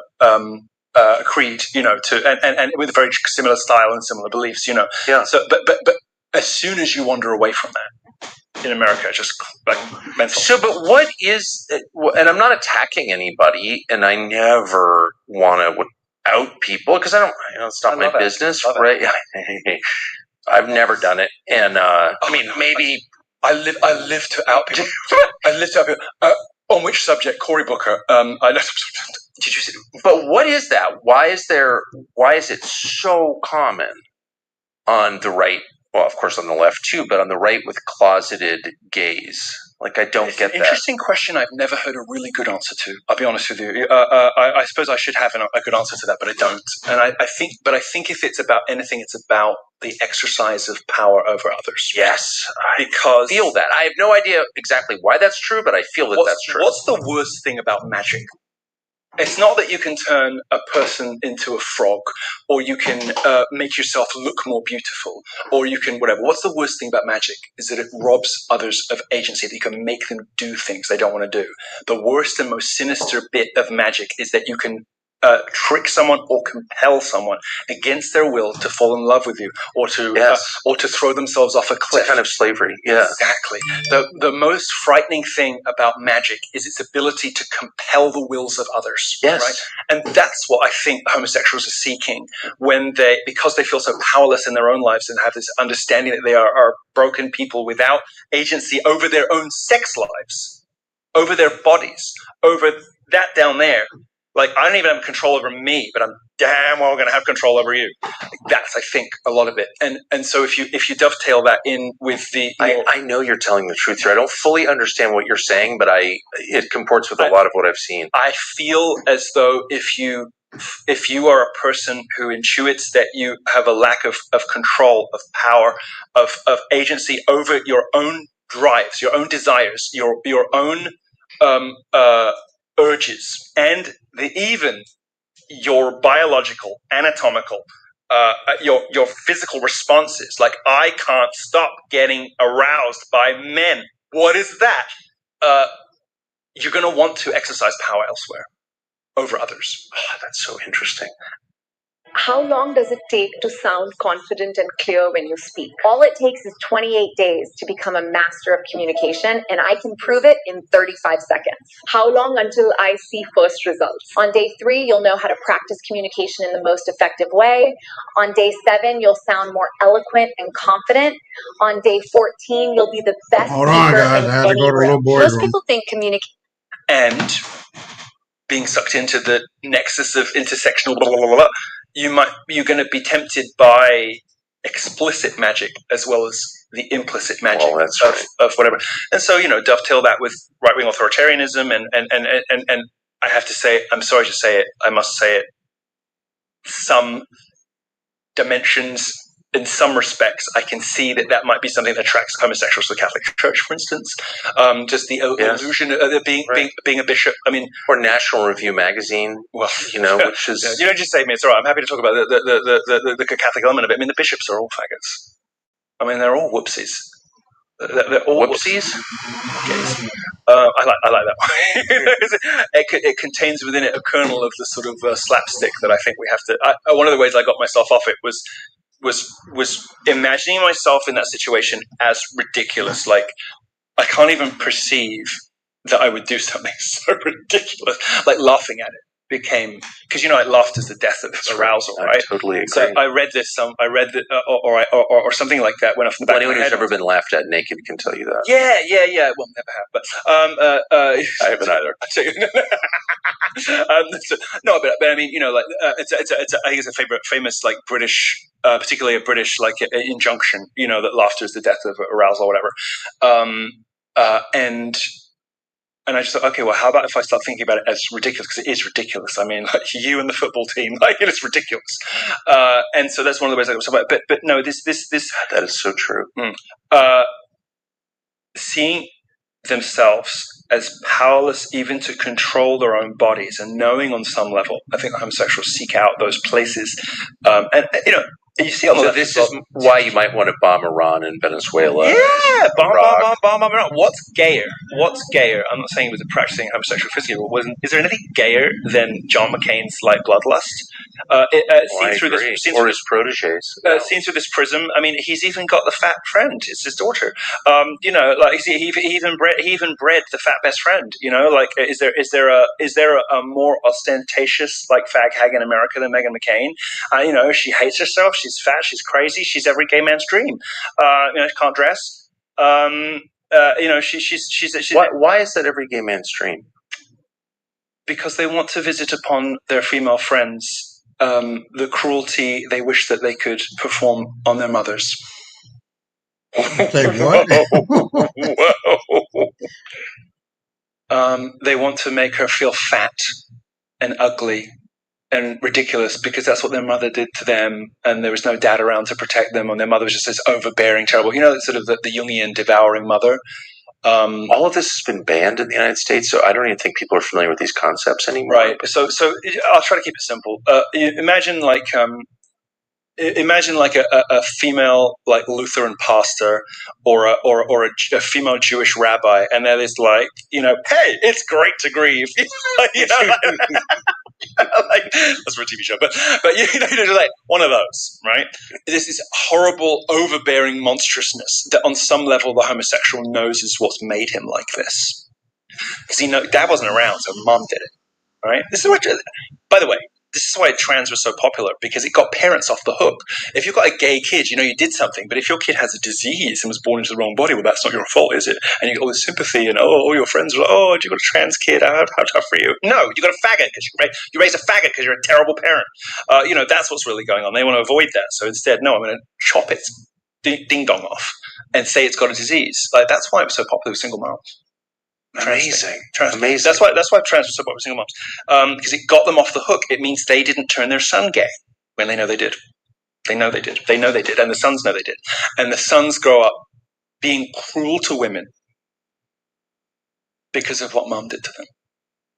So they're hostile toward their moms, even though many gay men I've known have had very close relationship. Right. But it's a toxicity. It's a codependent relationship that they know is they can't. So sometimes they can't visit this cruelty on their mom because they have this close relationship with their mom, but they do it on other women. It's redirected, right? It's transferred onto other women because they love. Oh, mommy, like, why would I do that? My mom, but on some level they know that she did that. She did that. So they force women into ever more uncomfortable and ever uglier outfits and throw them down runways on, in 10-inch heels, or they. What? So you think the fashion industry is acting this out? Of course it is. I mean, what other explanation could there be for the intolerable ugliness of the catwalk? You are blowing my mind on so many levels. I can't even. I mean, sure, we used to have, when society was working properly, you would go. Have you ever seen Mrs. Aris Goes to Paris? No. It's a lovely movie about a char lady, a housekeeper. Yes, housekeeper. Yes, to Americans. Yeah. See, I don't know charwoman, and you've never seen Mrs. Aris Goes to Paris. Who dreams of one day owning a couture Dior dress like the person she works for. Right, and she saves up and there's calamities with her money, and some boyfriend, whatever, and eventually she manages to go to Paris and she manages to get the dress, right? And when society was properly ordered, there were these aspirational beauty standards and these aspirational lifestyle goals that included gorgeous tailoring and beautiful silhouettes for women that accentuated their gorgeous characters. It's not like that now, is it? All right, well, I don't know what to say about that one, but it certifies and solidifies what I've been saying. These people ain't changed since Greece, man. You know what I mean? Sucking each other, dick, fucking each other in the ass. I mean, we're all grown. We might as well just put it out on the table, right? And they're not going to change, man. And then we got dumbass niggas in our group who follow these motherfuckers and do the exact same thing. Why are you following these sick, perverted, reprobated-minded motherfuckers? The white boy is the most reprobated-minded motherfucker going. No ifs, no ands, no buts about it. He's done. If we're going to copy anybody, it'll be our ancestors. God damn, our ancestors. Pay homage to them. Pay attention to what they did so we can continue it. Unite, unify. And this is what I've been saying here, right here. How one Indian moneylender built the British Empire. I'll be right back. Gold could bankroll Europe for generations, and a single banking family so powerful they could build or break that empire overnight. In the 1700s, India wasn't as TI merely a land of kings and palaces. It was the heart of a financial machine that even emperors bowed to.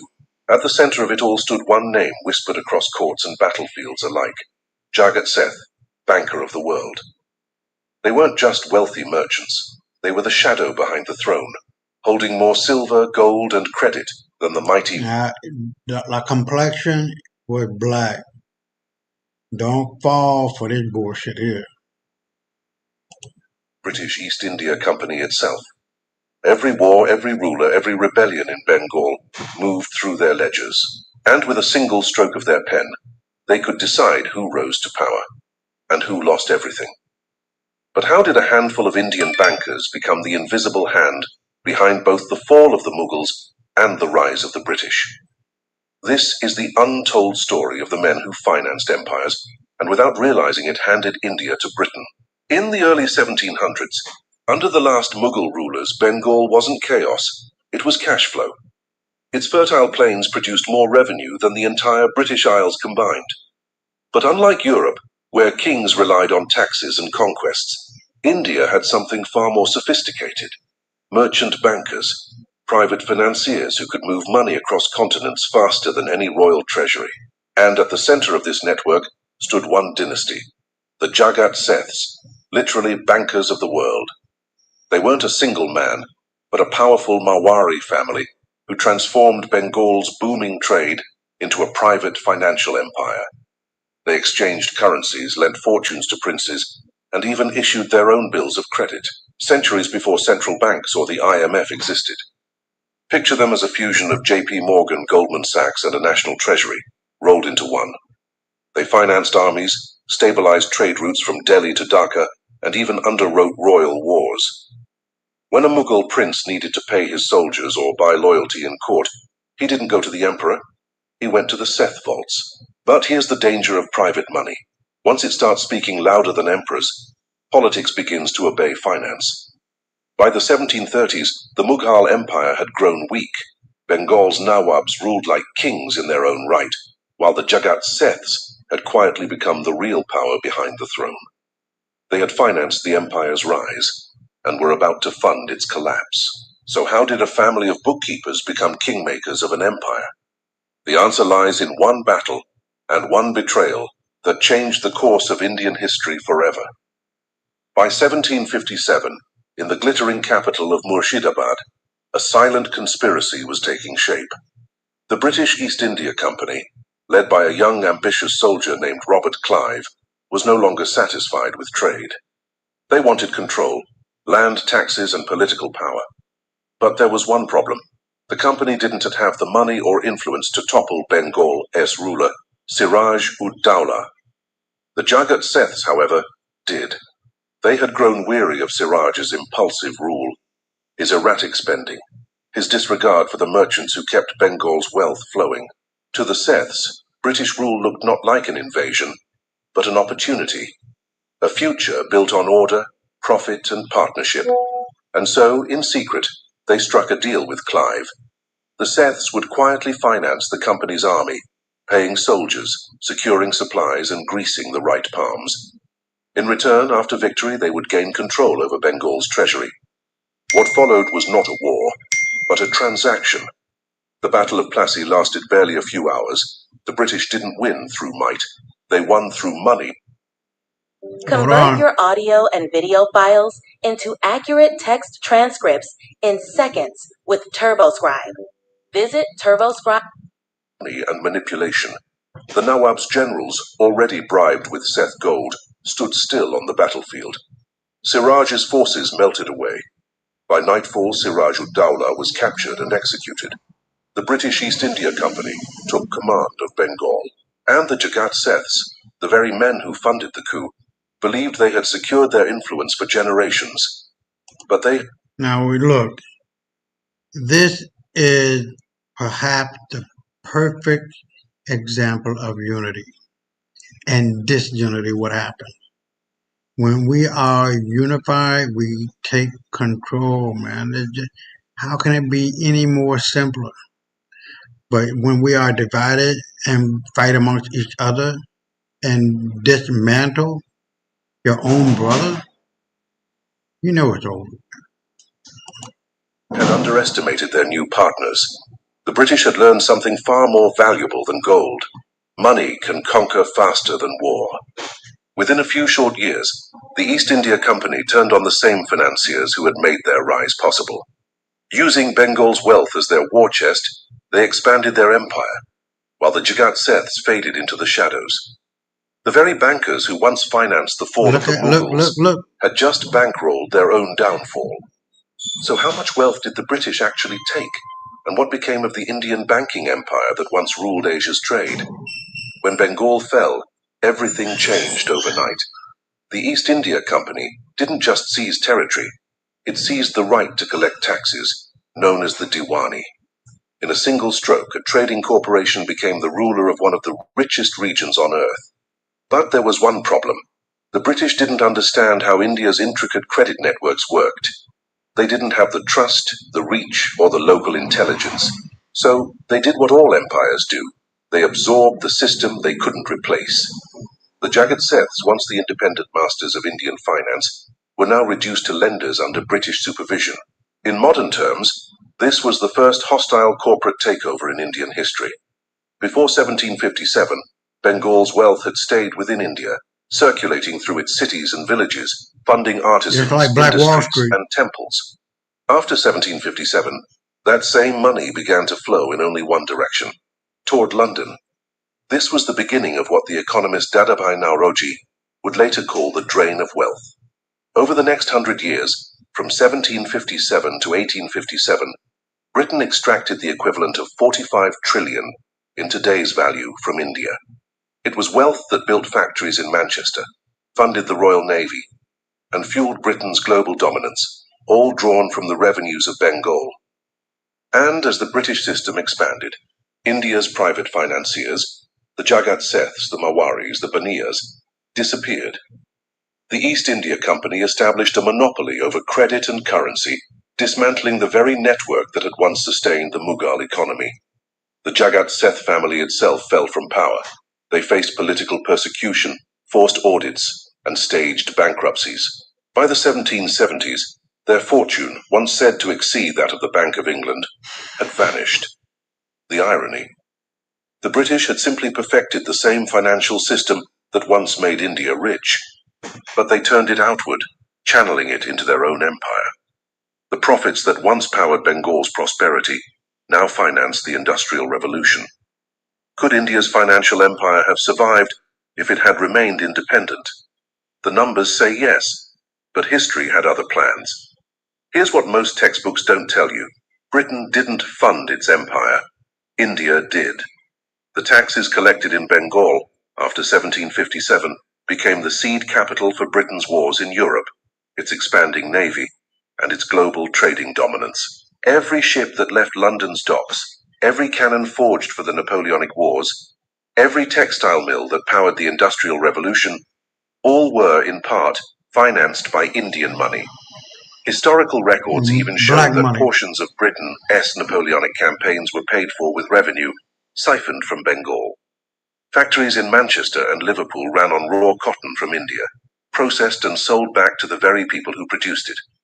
British exports to India surged, while India's own industries, once the envy of the world, collapsed.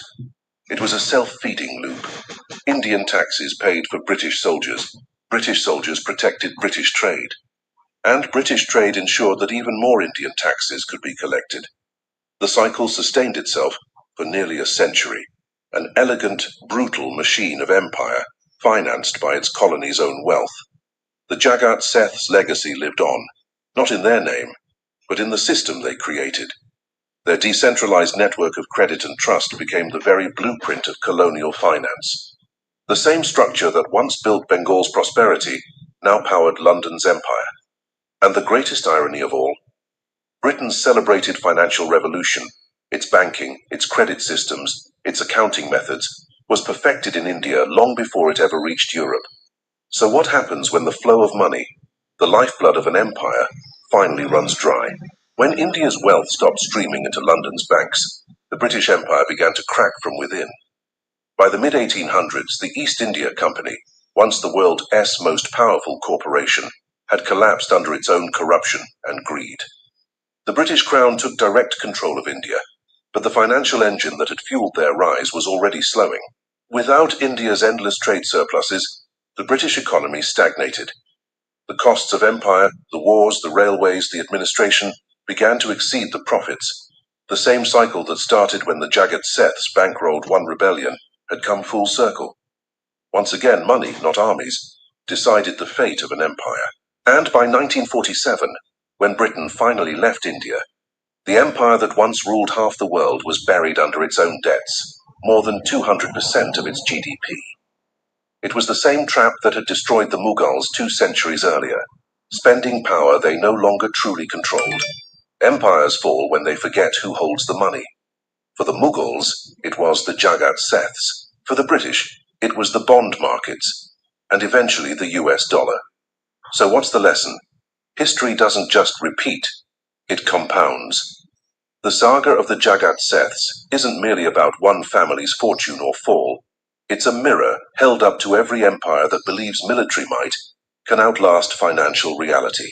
Because if history has proven anything, it's that no empire, no matter how powerful, survives when the money runs out. If this video gave you some value, then don't forget hit like, subscribe, and share anyone who liked that type of content. Hi, it's Bob Stein, and welcome to... We're down to the last two rather. And yeah, so, but let me make this perfectly clear, guys. You got to be able to frame it in a way in which can be understood. And they're talking about how India financed Britain, but you also got to remember the evilness of what this white boy did to China with the Opium War, the 2 wars. Brought in today's money trillions of dollars as well. So we got to be on point, man. We can't be out here fighting each other. We can disagree, but we don't have to be disagreeable. That's the point. And you're going to see this throughout your life. And it ain't going to be long before Africa really dominates and the black man is back on top running the banking world as we know it can be ran. It's for us. This is our time and forevermore. We're not giving it back, white boy. You done fucked up. And the world is sick and tired of you being sick and tired of you.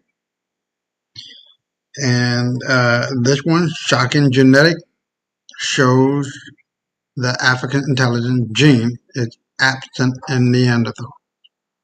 I will be right back. I know what you've been told. Neanderthal was amazing, and Neanderthal was smart. Suppose the 19th century had racist black anthropologists and now find all the similarities between white people and chimpanzees. And Neanderthal had tools, and Neanderthal was such an advanced hominid, and oh please, Neanderthal was retarded, an absolute aberration, with no mental capacity at all. He was short, extremely stocky, hairy like a yeti, couldn't run long distances, couldn't invent anything, couldn't talk, and couldn't do social activities. But somehow, they have managed to so romanticize the beast to make us believe that this prehistoric canker was special. And why? Well, because Neanderthal is one of the many common ancestors of all non-African people. So the natural conclusion they want us to draw from this is that all non-Africans are special on the intelligence evolutionary tree. But with these latest studies, oh boy, did that backfire. Modern genetics has just walked into the room and flipped the table. The research really obliterates old theories. It turns out that the history of human intelligence and the geographic dispersal of our traits is completely counterintuitive to what you've been taught. So, let's peel back the fabrication of race and look at the receipts. We have to start with the skull collectors. Men like Samuel George Morton, who spent his life measuring craniums to prove that black people had smaller brains and were therefore less intelligent. It was junk science then, and it's junk science now. But it caught on like wildfire because it confirmed what the powers that be wanted to hear. Then you had the French aristocrat Comte de Gobineau, the guy who actually coined the term Aryan master race, peddling the idea that humanity was degenerating and that Europeans were the peak. Well, a discovery in South Africa just threw a wrench in that entire machine. In 2013, deep in the Rising Star cave system, recreational cavers stumbled upon a chamber full of bones. Paleoanthropologist Lee Berger realized he couldn't get down there himself. The chute was too narrow. So he put out a call for underground astronauts, leading to an all-female team of scientists who excavated over 1,500 specimens. They found a new species, Homo naledi. Here is why Homo naledi matters. They had tiny brains. I'm talking roughly the size of an orange. And with that small brain, Naledi was far more intelligent than Neanderthal. By 19th century logic, they should have been mindless brutes. But guess what? They buried their dead. That implies self-awareness, an understanding of mortality, and complex tool use. They navigated pitch black, sophisticated cave systems. They were, by all definitions, intelligent and conscious. This forced scientists to look at the genome, and what they found is fascinating. We all know Neanderthals, right? Stocky, hairy, big brains. In fact, Neanderthals had larger brains than modern humans. Yet, they didn't have the abstract thinking or planning depth that we do. Why? Because size doesn't matter. Architecture does. Researchers at the Max Planck Institute identified a specific mutation in the TKTL1 gene. This is the smoking gun. As they put it, modern humans differ from apes and Neanderthals by this single amino acid change. This mutation drove a massive increase in the production of basal radioglia, the workhorses that build the neocortex. Essentially, this mutation quadrupled neuron production in the frontal cortex. It wasn't about getting a bigger bucket. It was about packing the bucket with way more wiring. We got more synapses, more connections, and a non-linear leap in cognitive capacity. And the Neanderthals? They didn't have it. But Homo naledi likely had the neurological complexity, despite the small size. This brings us to the Einstein paradox. After Albert Einstein died in 1955, a pathologist named Thomas Stoltz Harvey stole his brain, literally took it without permission to find the secret of his genius. He chopped it up and sent it around the world. And you know what they found? Einstein's brain weighed 1,230 grams. That is significantly smaller than the average adult male brain of 1,400 grams. If those 19th century anthropologists had dug up Einstein's skull without knowing who he was, they would have classified him as a mental midget. The same goes for Imhotep, the African polymath who invented medicine and architecture while Europe was still figuring out rocks. If we found his skull today, the big brain crowd would dismiss him. It's about metabolic rate and neural efficiency, not mass. A paper by Richard J. Heyer proved that smarter brains are often more metabolically efficient. Neanderthals, by contrast, had a sluggish cerebral metabolic rate and a completely different mitochondrial network. They weren't cousins we should romanticize. They were a distinct, less capable branch that went extinct for a reason. But without history, I hear you ask, what about IQ tests? Let's get into the weeds on this. Assalamu alaikum. Tonight could be Laylatul Qadr. The IQ test started in France with Alfred Binet, purely to identify school kids who needed extra help. It was never meant to measure innate intelligence. But Lewis Terman at Stanford got his hands on it and turned it into a standardized metric for human worth. The problem? IQ tests measure a very narrow sliver of cognitive ability, mostly the kind that helps you pass a written test in a Western school system. It completely misses innovation. Who scored higher? The guy who memorized the textbook or the guy who invented lipstick? Adaptability. The ability to walk into a new environment and instantly mimic survival skills. Strategic vision.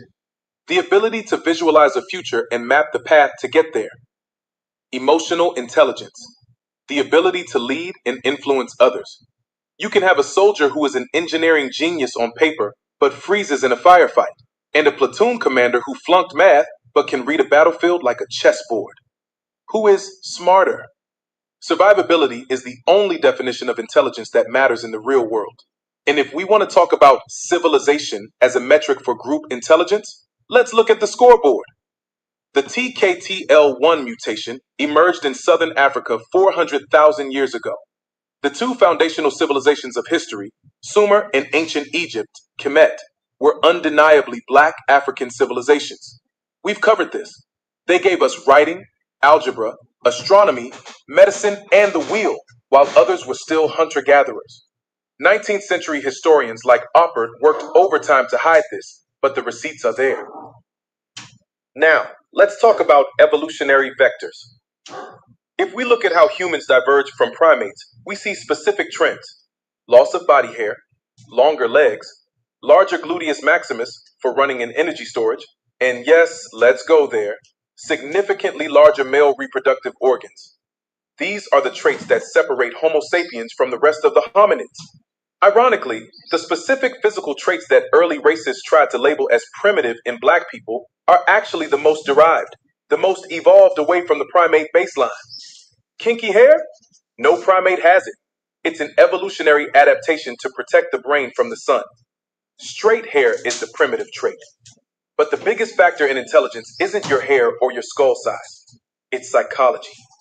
In 1968, Jane Elliott ran her famous blue eyes/brown eyes experiment. She told a classroom of white kids that blue-eyed people were superior. Within 24 hours, the superior group's test scores shot up and the inferior group scores collapsed. They were bullied, demoralized, and performed worse. Think about that. If you tell a group of people for centuries that they are stupid, you are actively suppressing their cognitive performance. Conversely, you are giving a psychological steroid shot to the group you labeled superior. And yet, despite all that, look at the data today. Nigerian Americans are widely considered one of the most successful immigrant groups in the United States. Nigerian Americans over 25 with a master's degree or higher, 29%. White Americans over 25 with a master's degree or higher, 14%. The numbers don't lie. The irony is palpable. In their desperate attempt to deny the humanity of the black man, anthropologists accidentally highlighted the very traits that make us human. All humans share the same African origins. The traits that make us smart, the traits that make us civilized, they all started in one place. If any group had the right to claim they were the standard bearers of humanity, it would be the group that birthed it, shared it, and continues to excel despite centuries of being told they couldn't. To everyone supporting this channel, sharing these videos, and helping us break the algorithm, you are the resistance. Check the links below for the Patreon. If you enjoyed this video and want to learn more, hit that subscribe button. May Ma'at find you all.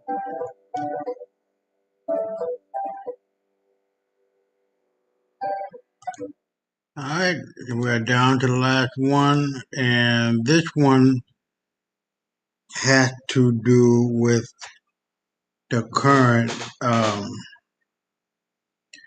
flow of Nassau against Sour. You can click on those links that I put into the comment or copy and paste. But it has not been so obvious, right? That this is going on, that something in the air is happening, you know what I mean? But there is a powerful wealth transfer that is happening. And it's all, I think I'm hearing a ghost, something. And it's all flowing back to black hands. The world is fading to black. It's black already. It's just getting more and more and more black. That's what I'm saying. And the idea behind Trump getting rid of the 38 trillion via Bitcoin and all of this, it just brings up the idea that perhaps it'll be the greatest Ponzi scheme ever created in the history of mankind, or this new XRP will be the saving grace that will allow this magic of Nassau to take place. Really, the choice is yours as to what way you're going to go, but for me, it's XRP. And for me, it's the unit, which is the live currency that is being used by the global south, being led by Mother Africa. So once you make your money in XRP, transfer it over if you want not fiat money, but money backed by gold by the unit, it is called. And I talked about that in my previous videos. And this is the last one. We're going to play it all the way out, and I'll be back for the final comment. Hold on. Used to settle for mainstream noise. Brace yourselves. What I'm about to reveal will make you question everything you thought you knew about XRP, Ripple, and the entire crypto landscape. Prepare for shock because this isn't your typical surface level analysis. This is raw, unfiltered, privileged insight that the SEC, BlackRock, and even the IMF do not want you to hear. XRP is on the verge of a seismic move, a move so massive that it could redefine liquidity in ways most traders can't even begin to imagine.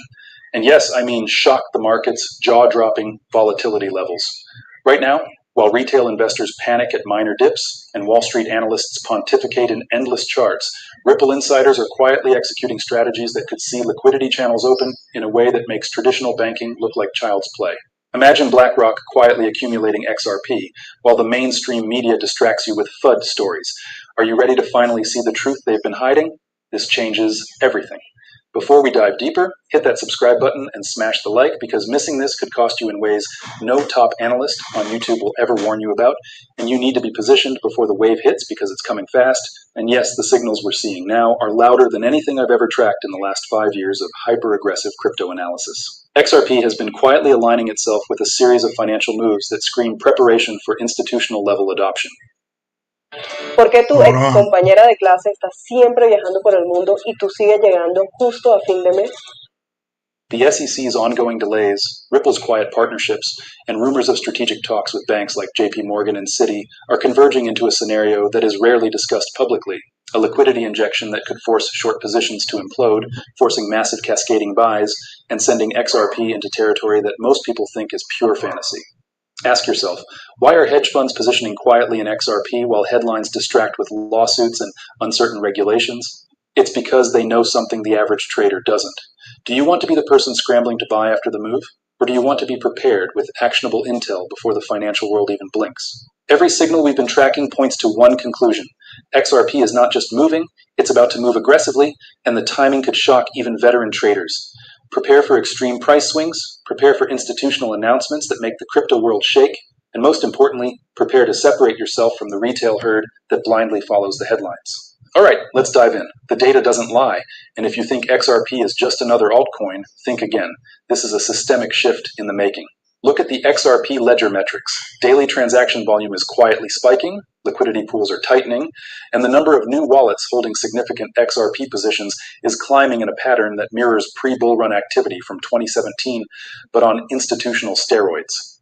Analysts from major banks like Goldman Sachs and investment arms at BlackRock have been quietly flagging XRP's infrastructure as a strategic bridge asset for cross-border payments, which is exactly why Ripple's partnerships with banks in Asia and the Middle East aren't just minor news.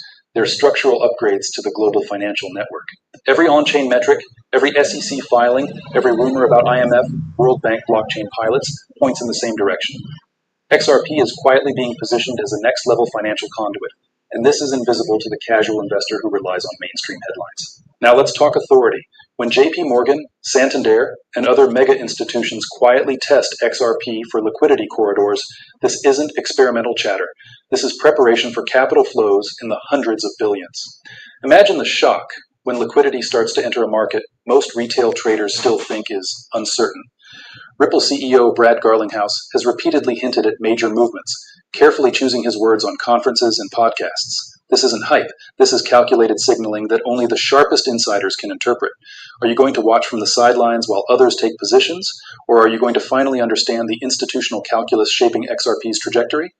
Because make no mistake, when these moves hit, the market will react violently, and the mainstream news will scramble to explain after the fact. By then, the opportunity for strategic entry could be gone. The question isn't if this move will happen, it's when, and the answer could come faster than most people expect.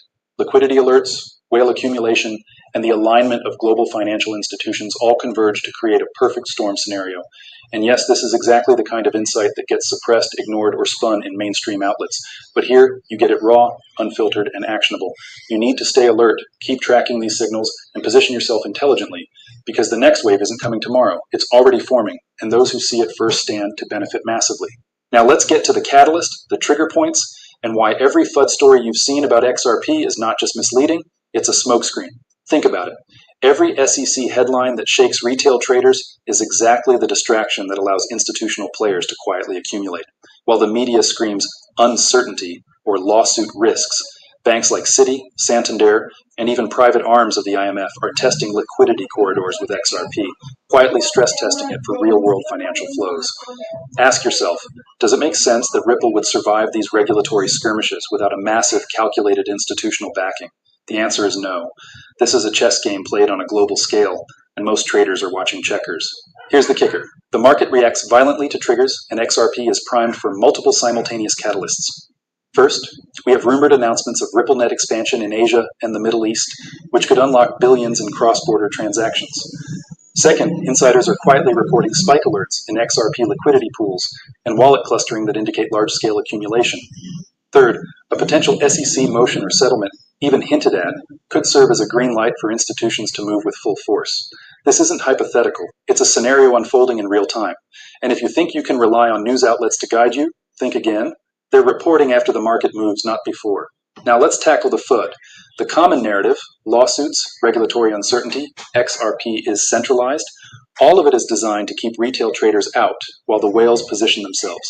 Every spike in negative headlines corresponds with quieter, heavier accumulation on-chain, which means the market is being manipulated in plain sight. Do you really want to panic sell because of fear, uncertainty, and doubt, or do you want to understand the full picture and act with the knowledge the mainstream doesn't even have access to? Remember, liquidity moves first, then headlines follow. Dale, por todas las veces que lo intentaste.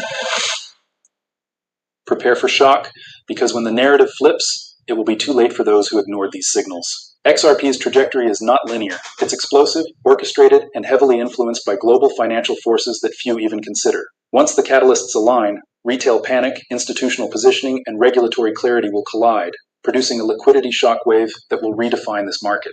And yes, this is exactly the kind of privileged insight you need to be aware of before the herd wakes up. Timing, data interpretation, and positioning are everything. Miss this, and you'll be watching others profit while wondering why nobody told you the truth. Now we enter the heart of the matter, the price justification, the potential targets, and the urgent warning you need to hear before this move ignites. Let's be clear. XRP is not just going up a little. The alignment of on-chain liquidity metrics, institutional accumulation, and Ripple's strategic partnerships suggests a move that could be measured in multiples, not percentages. Analysts at major firms like JP Morgan and Bank of America have quietly modeled scenarios where XRP's market capitalization could see exponential expansion if even a fraction of anticipated institutional flows materialize. Think about it. Billions of dollars moving through RippleNet corridors, shorts being squeezed, and liquidity gaps filled simultaneously. The math is brutal, precise, and extremely bullish. Do you want to know the most shocking part? Even if the market reacts unpredictably in the short term, the fundamentals are screaming for a significant revaluation. Whale wallets are accumulating. Daily transaction volumes are surging. New exchange listings and banking partnerships are quietly preparing for deployment. Combine that with the inevitable news triggers, SEC settlements, RippleNet expansion announcements, IMF blockchain pilots, and you have a perfect storm that could send XRP into uncharted territory. This isn't hype. It's the synthesis of real-world financial mechanics, insider positioning, and regulatory developments converging in a way that most traders simply cannot perceive until it's too late.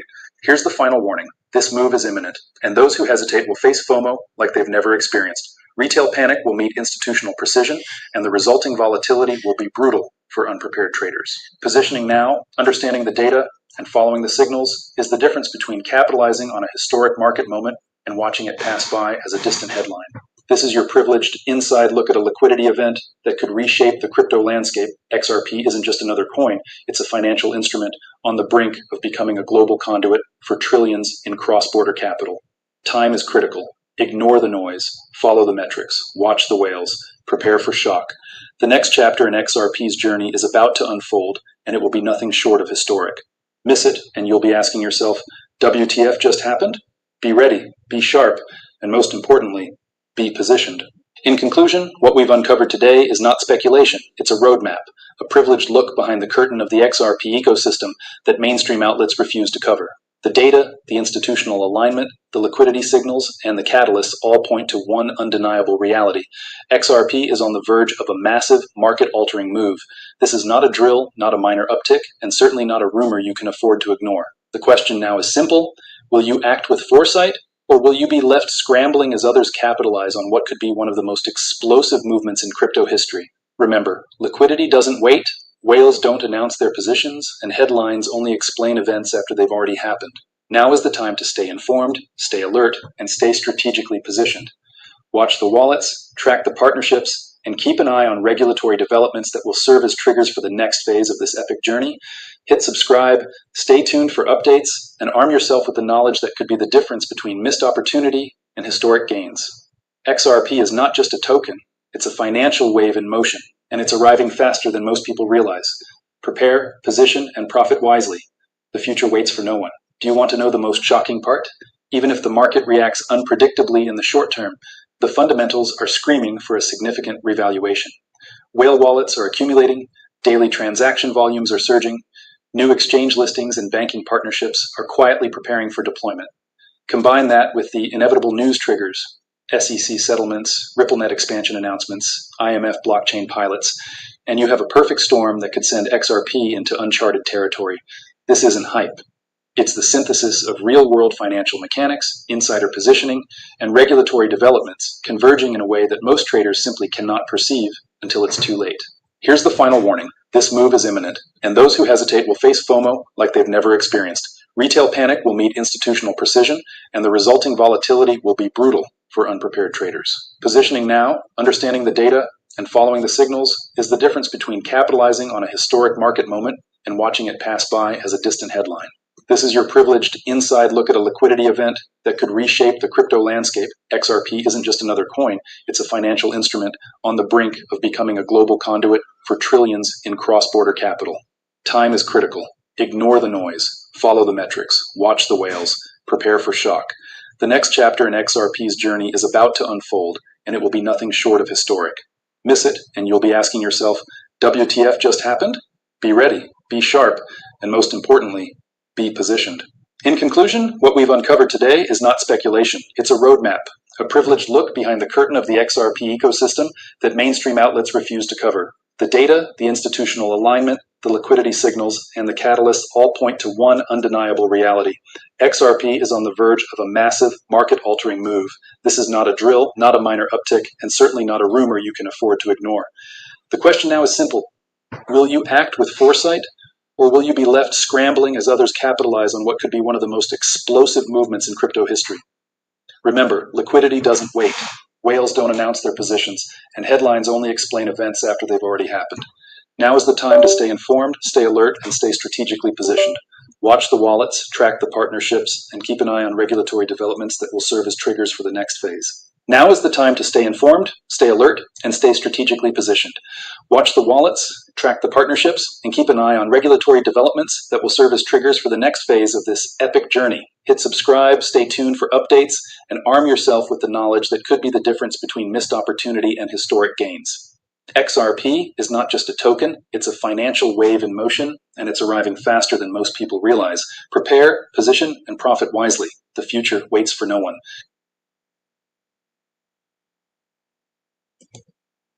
All right, we're at the end of the program. I really appreciate you guys for being here, whoever you guys may be. Brother Willie, I really appreciate it. But let me summarize what this whole thing is about. And I don't think, and I hope that our people, my people in the United States and around the globe, are not so far up in the ass of white folk that you can't even see straight. If you are, please remove your head out these stinking ass motherfuckers. They're no good. How can they be better? How can they be better than us? We created banking. We wrote and created the first check. This is all I cover in my previous videos. Check them out, please. Follow me on X, Isaiah Israel 1515. Please subscribe to this channel on YouTube and also on Rumble. This channel is called WMB of Lies and Deceit, and the WMB show on Rumble. So, with that being said, there's a new day dawning, and that day is the day of reckoning for white folks. They will become the tail or not the tail. I don't even think they'll be the tail. They just won't be out of it altogether. But they'll become the footstool for us. The handwriting is on the wall. If you can't see it, then I bless and pray that you will.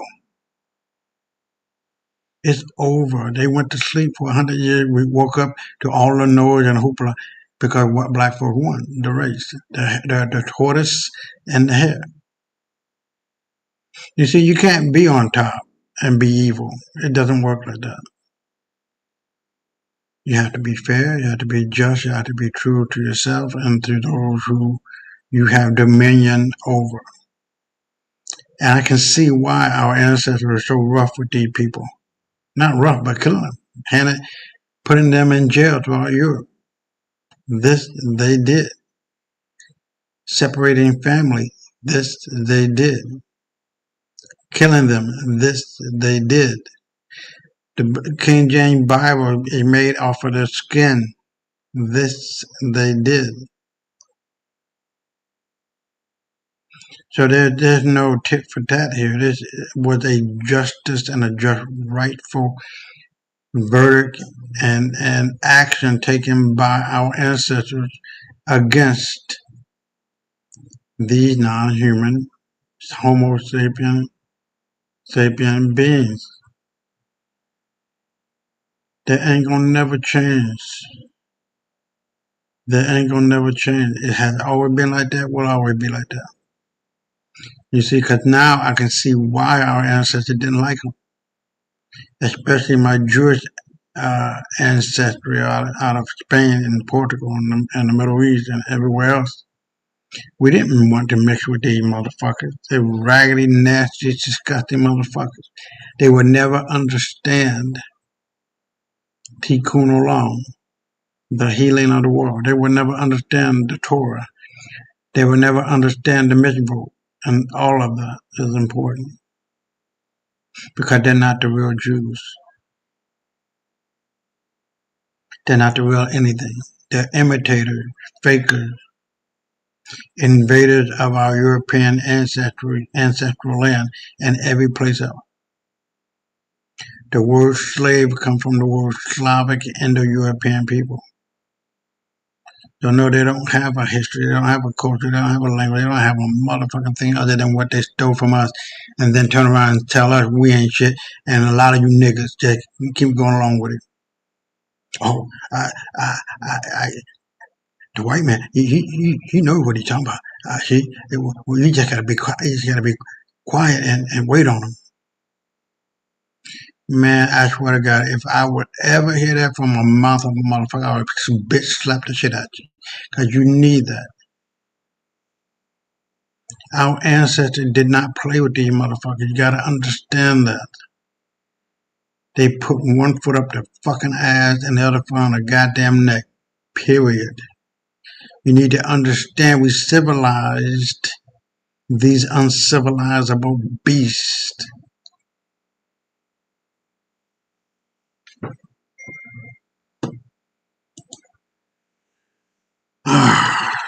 So let's go to the media. This is my book, The White Man's Burden of Lies and Deceit, Understanding White Supremacy, Book 2.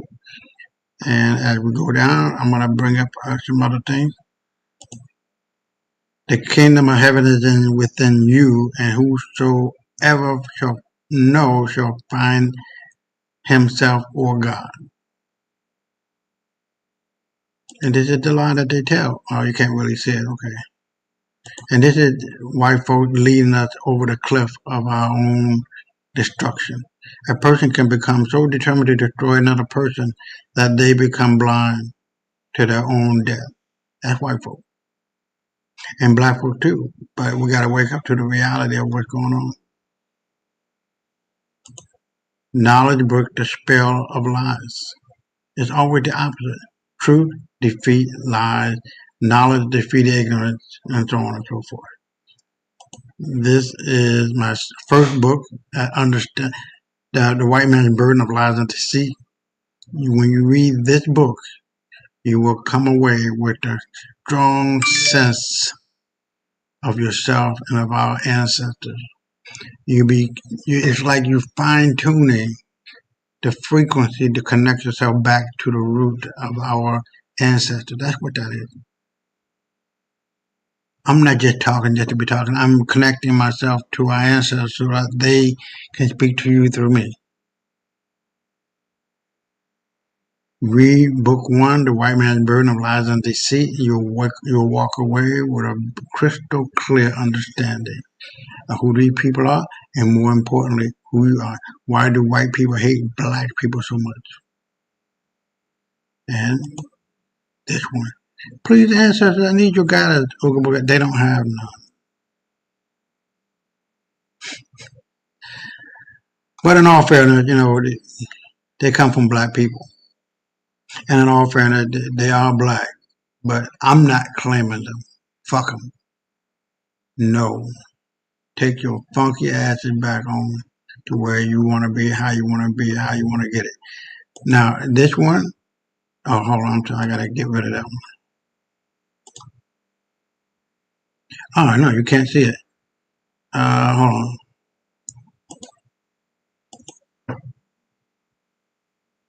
on. Old number system of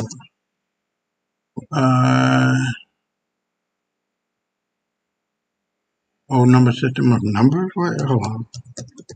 I'm sorry. I'm just gonna have to. I'm getting kind of tired. It's 12 o'clock in the morning here. Hold on. Let me see if it comes up here on the images. It should be, but it was based on angles. So the number 1 had no angles, number 2 had 2 angles, number 3 had 3 angles, number 4 has 4 angles, and so on up until 9. Let me see. Old number system. Oh, shit. Old number system based on angles. This is the genius of our ancestors. Here it is. The 1 has 1 angle, 2 has 2 angles, 3 has 3 angles, 4 has 4 angles, 5 has 5. But we don't write it like that. It changes over time, remember? Pink used to be the boy color, now it's the girl color. Blue used to be the girl color, now it's the boy color. Number 6 has 6 angles. 1, 2, 3, 4, 5, 6. 7 has 7 angles, and so on and so forth. So now, but we don't write it like that. We write it how we write it. And 0 has no angle. That's fucking genius. Alright? So mix me with the bullshit. That's beyond genius. This is fucking. Are you fucking kidding me? You sitting up here worrying about these stupid motherfuckers. Are you fucking kidding me? If you black and you think that, you need to have your ass whooped. That's all. So, with that being said, here we are. So, Damn it. I don't know. Oh, no. Okay, I'm going to have to go get out of here to stop sharing because it shouldn't be sharing. So, yeah. So you can see the black guy knocking the head off of the white guy. This is my thing. This is a Grecian god with Thor. But Thor was black. And this is what the black raven do with the white raven. They kick him out and kill him. You know? And by, hold on. What is this one? Oh shit, I can't really see it without, I don't know how to get that one out of the way. But anyway, you guys get what I'm saying. Learn your history, please. And don't allow these goddamn fools to make a fool out of you. Turn back towards our ancestors and be free. That's it. And once you become reconnected back to our ancestors, you speak clearly, firmly, and without a doubt.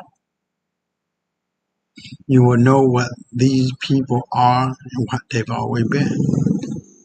A bunch of fucking flies landing on shit and the shit they like to eat and have babies in. It's this pile of shit of iniquity. The 7 deadly sins: greed, gluttony, sloth, envy, pride, wrath, and lust. Black people, we're like bees.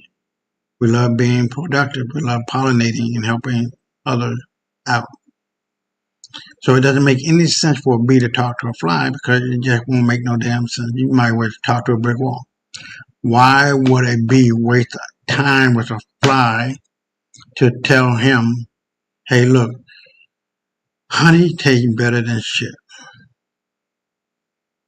The fly is not going to understand that shit. You talking crazy.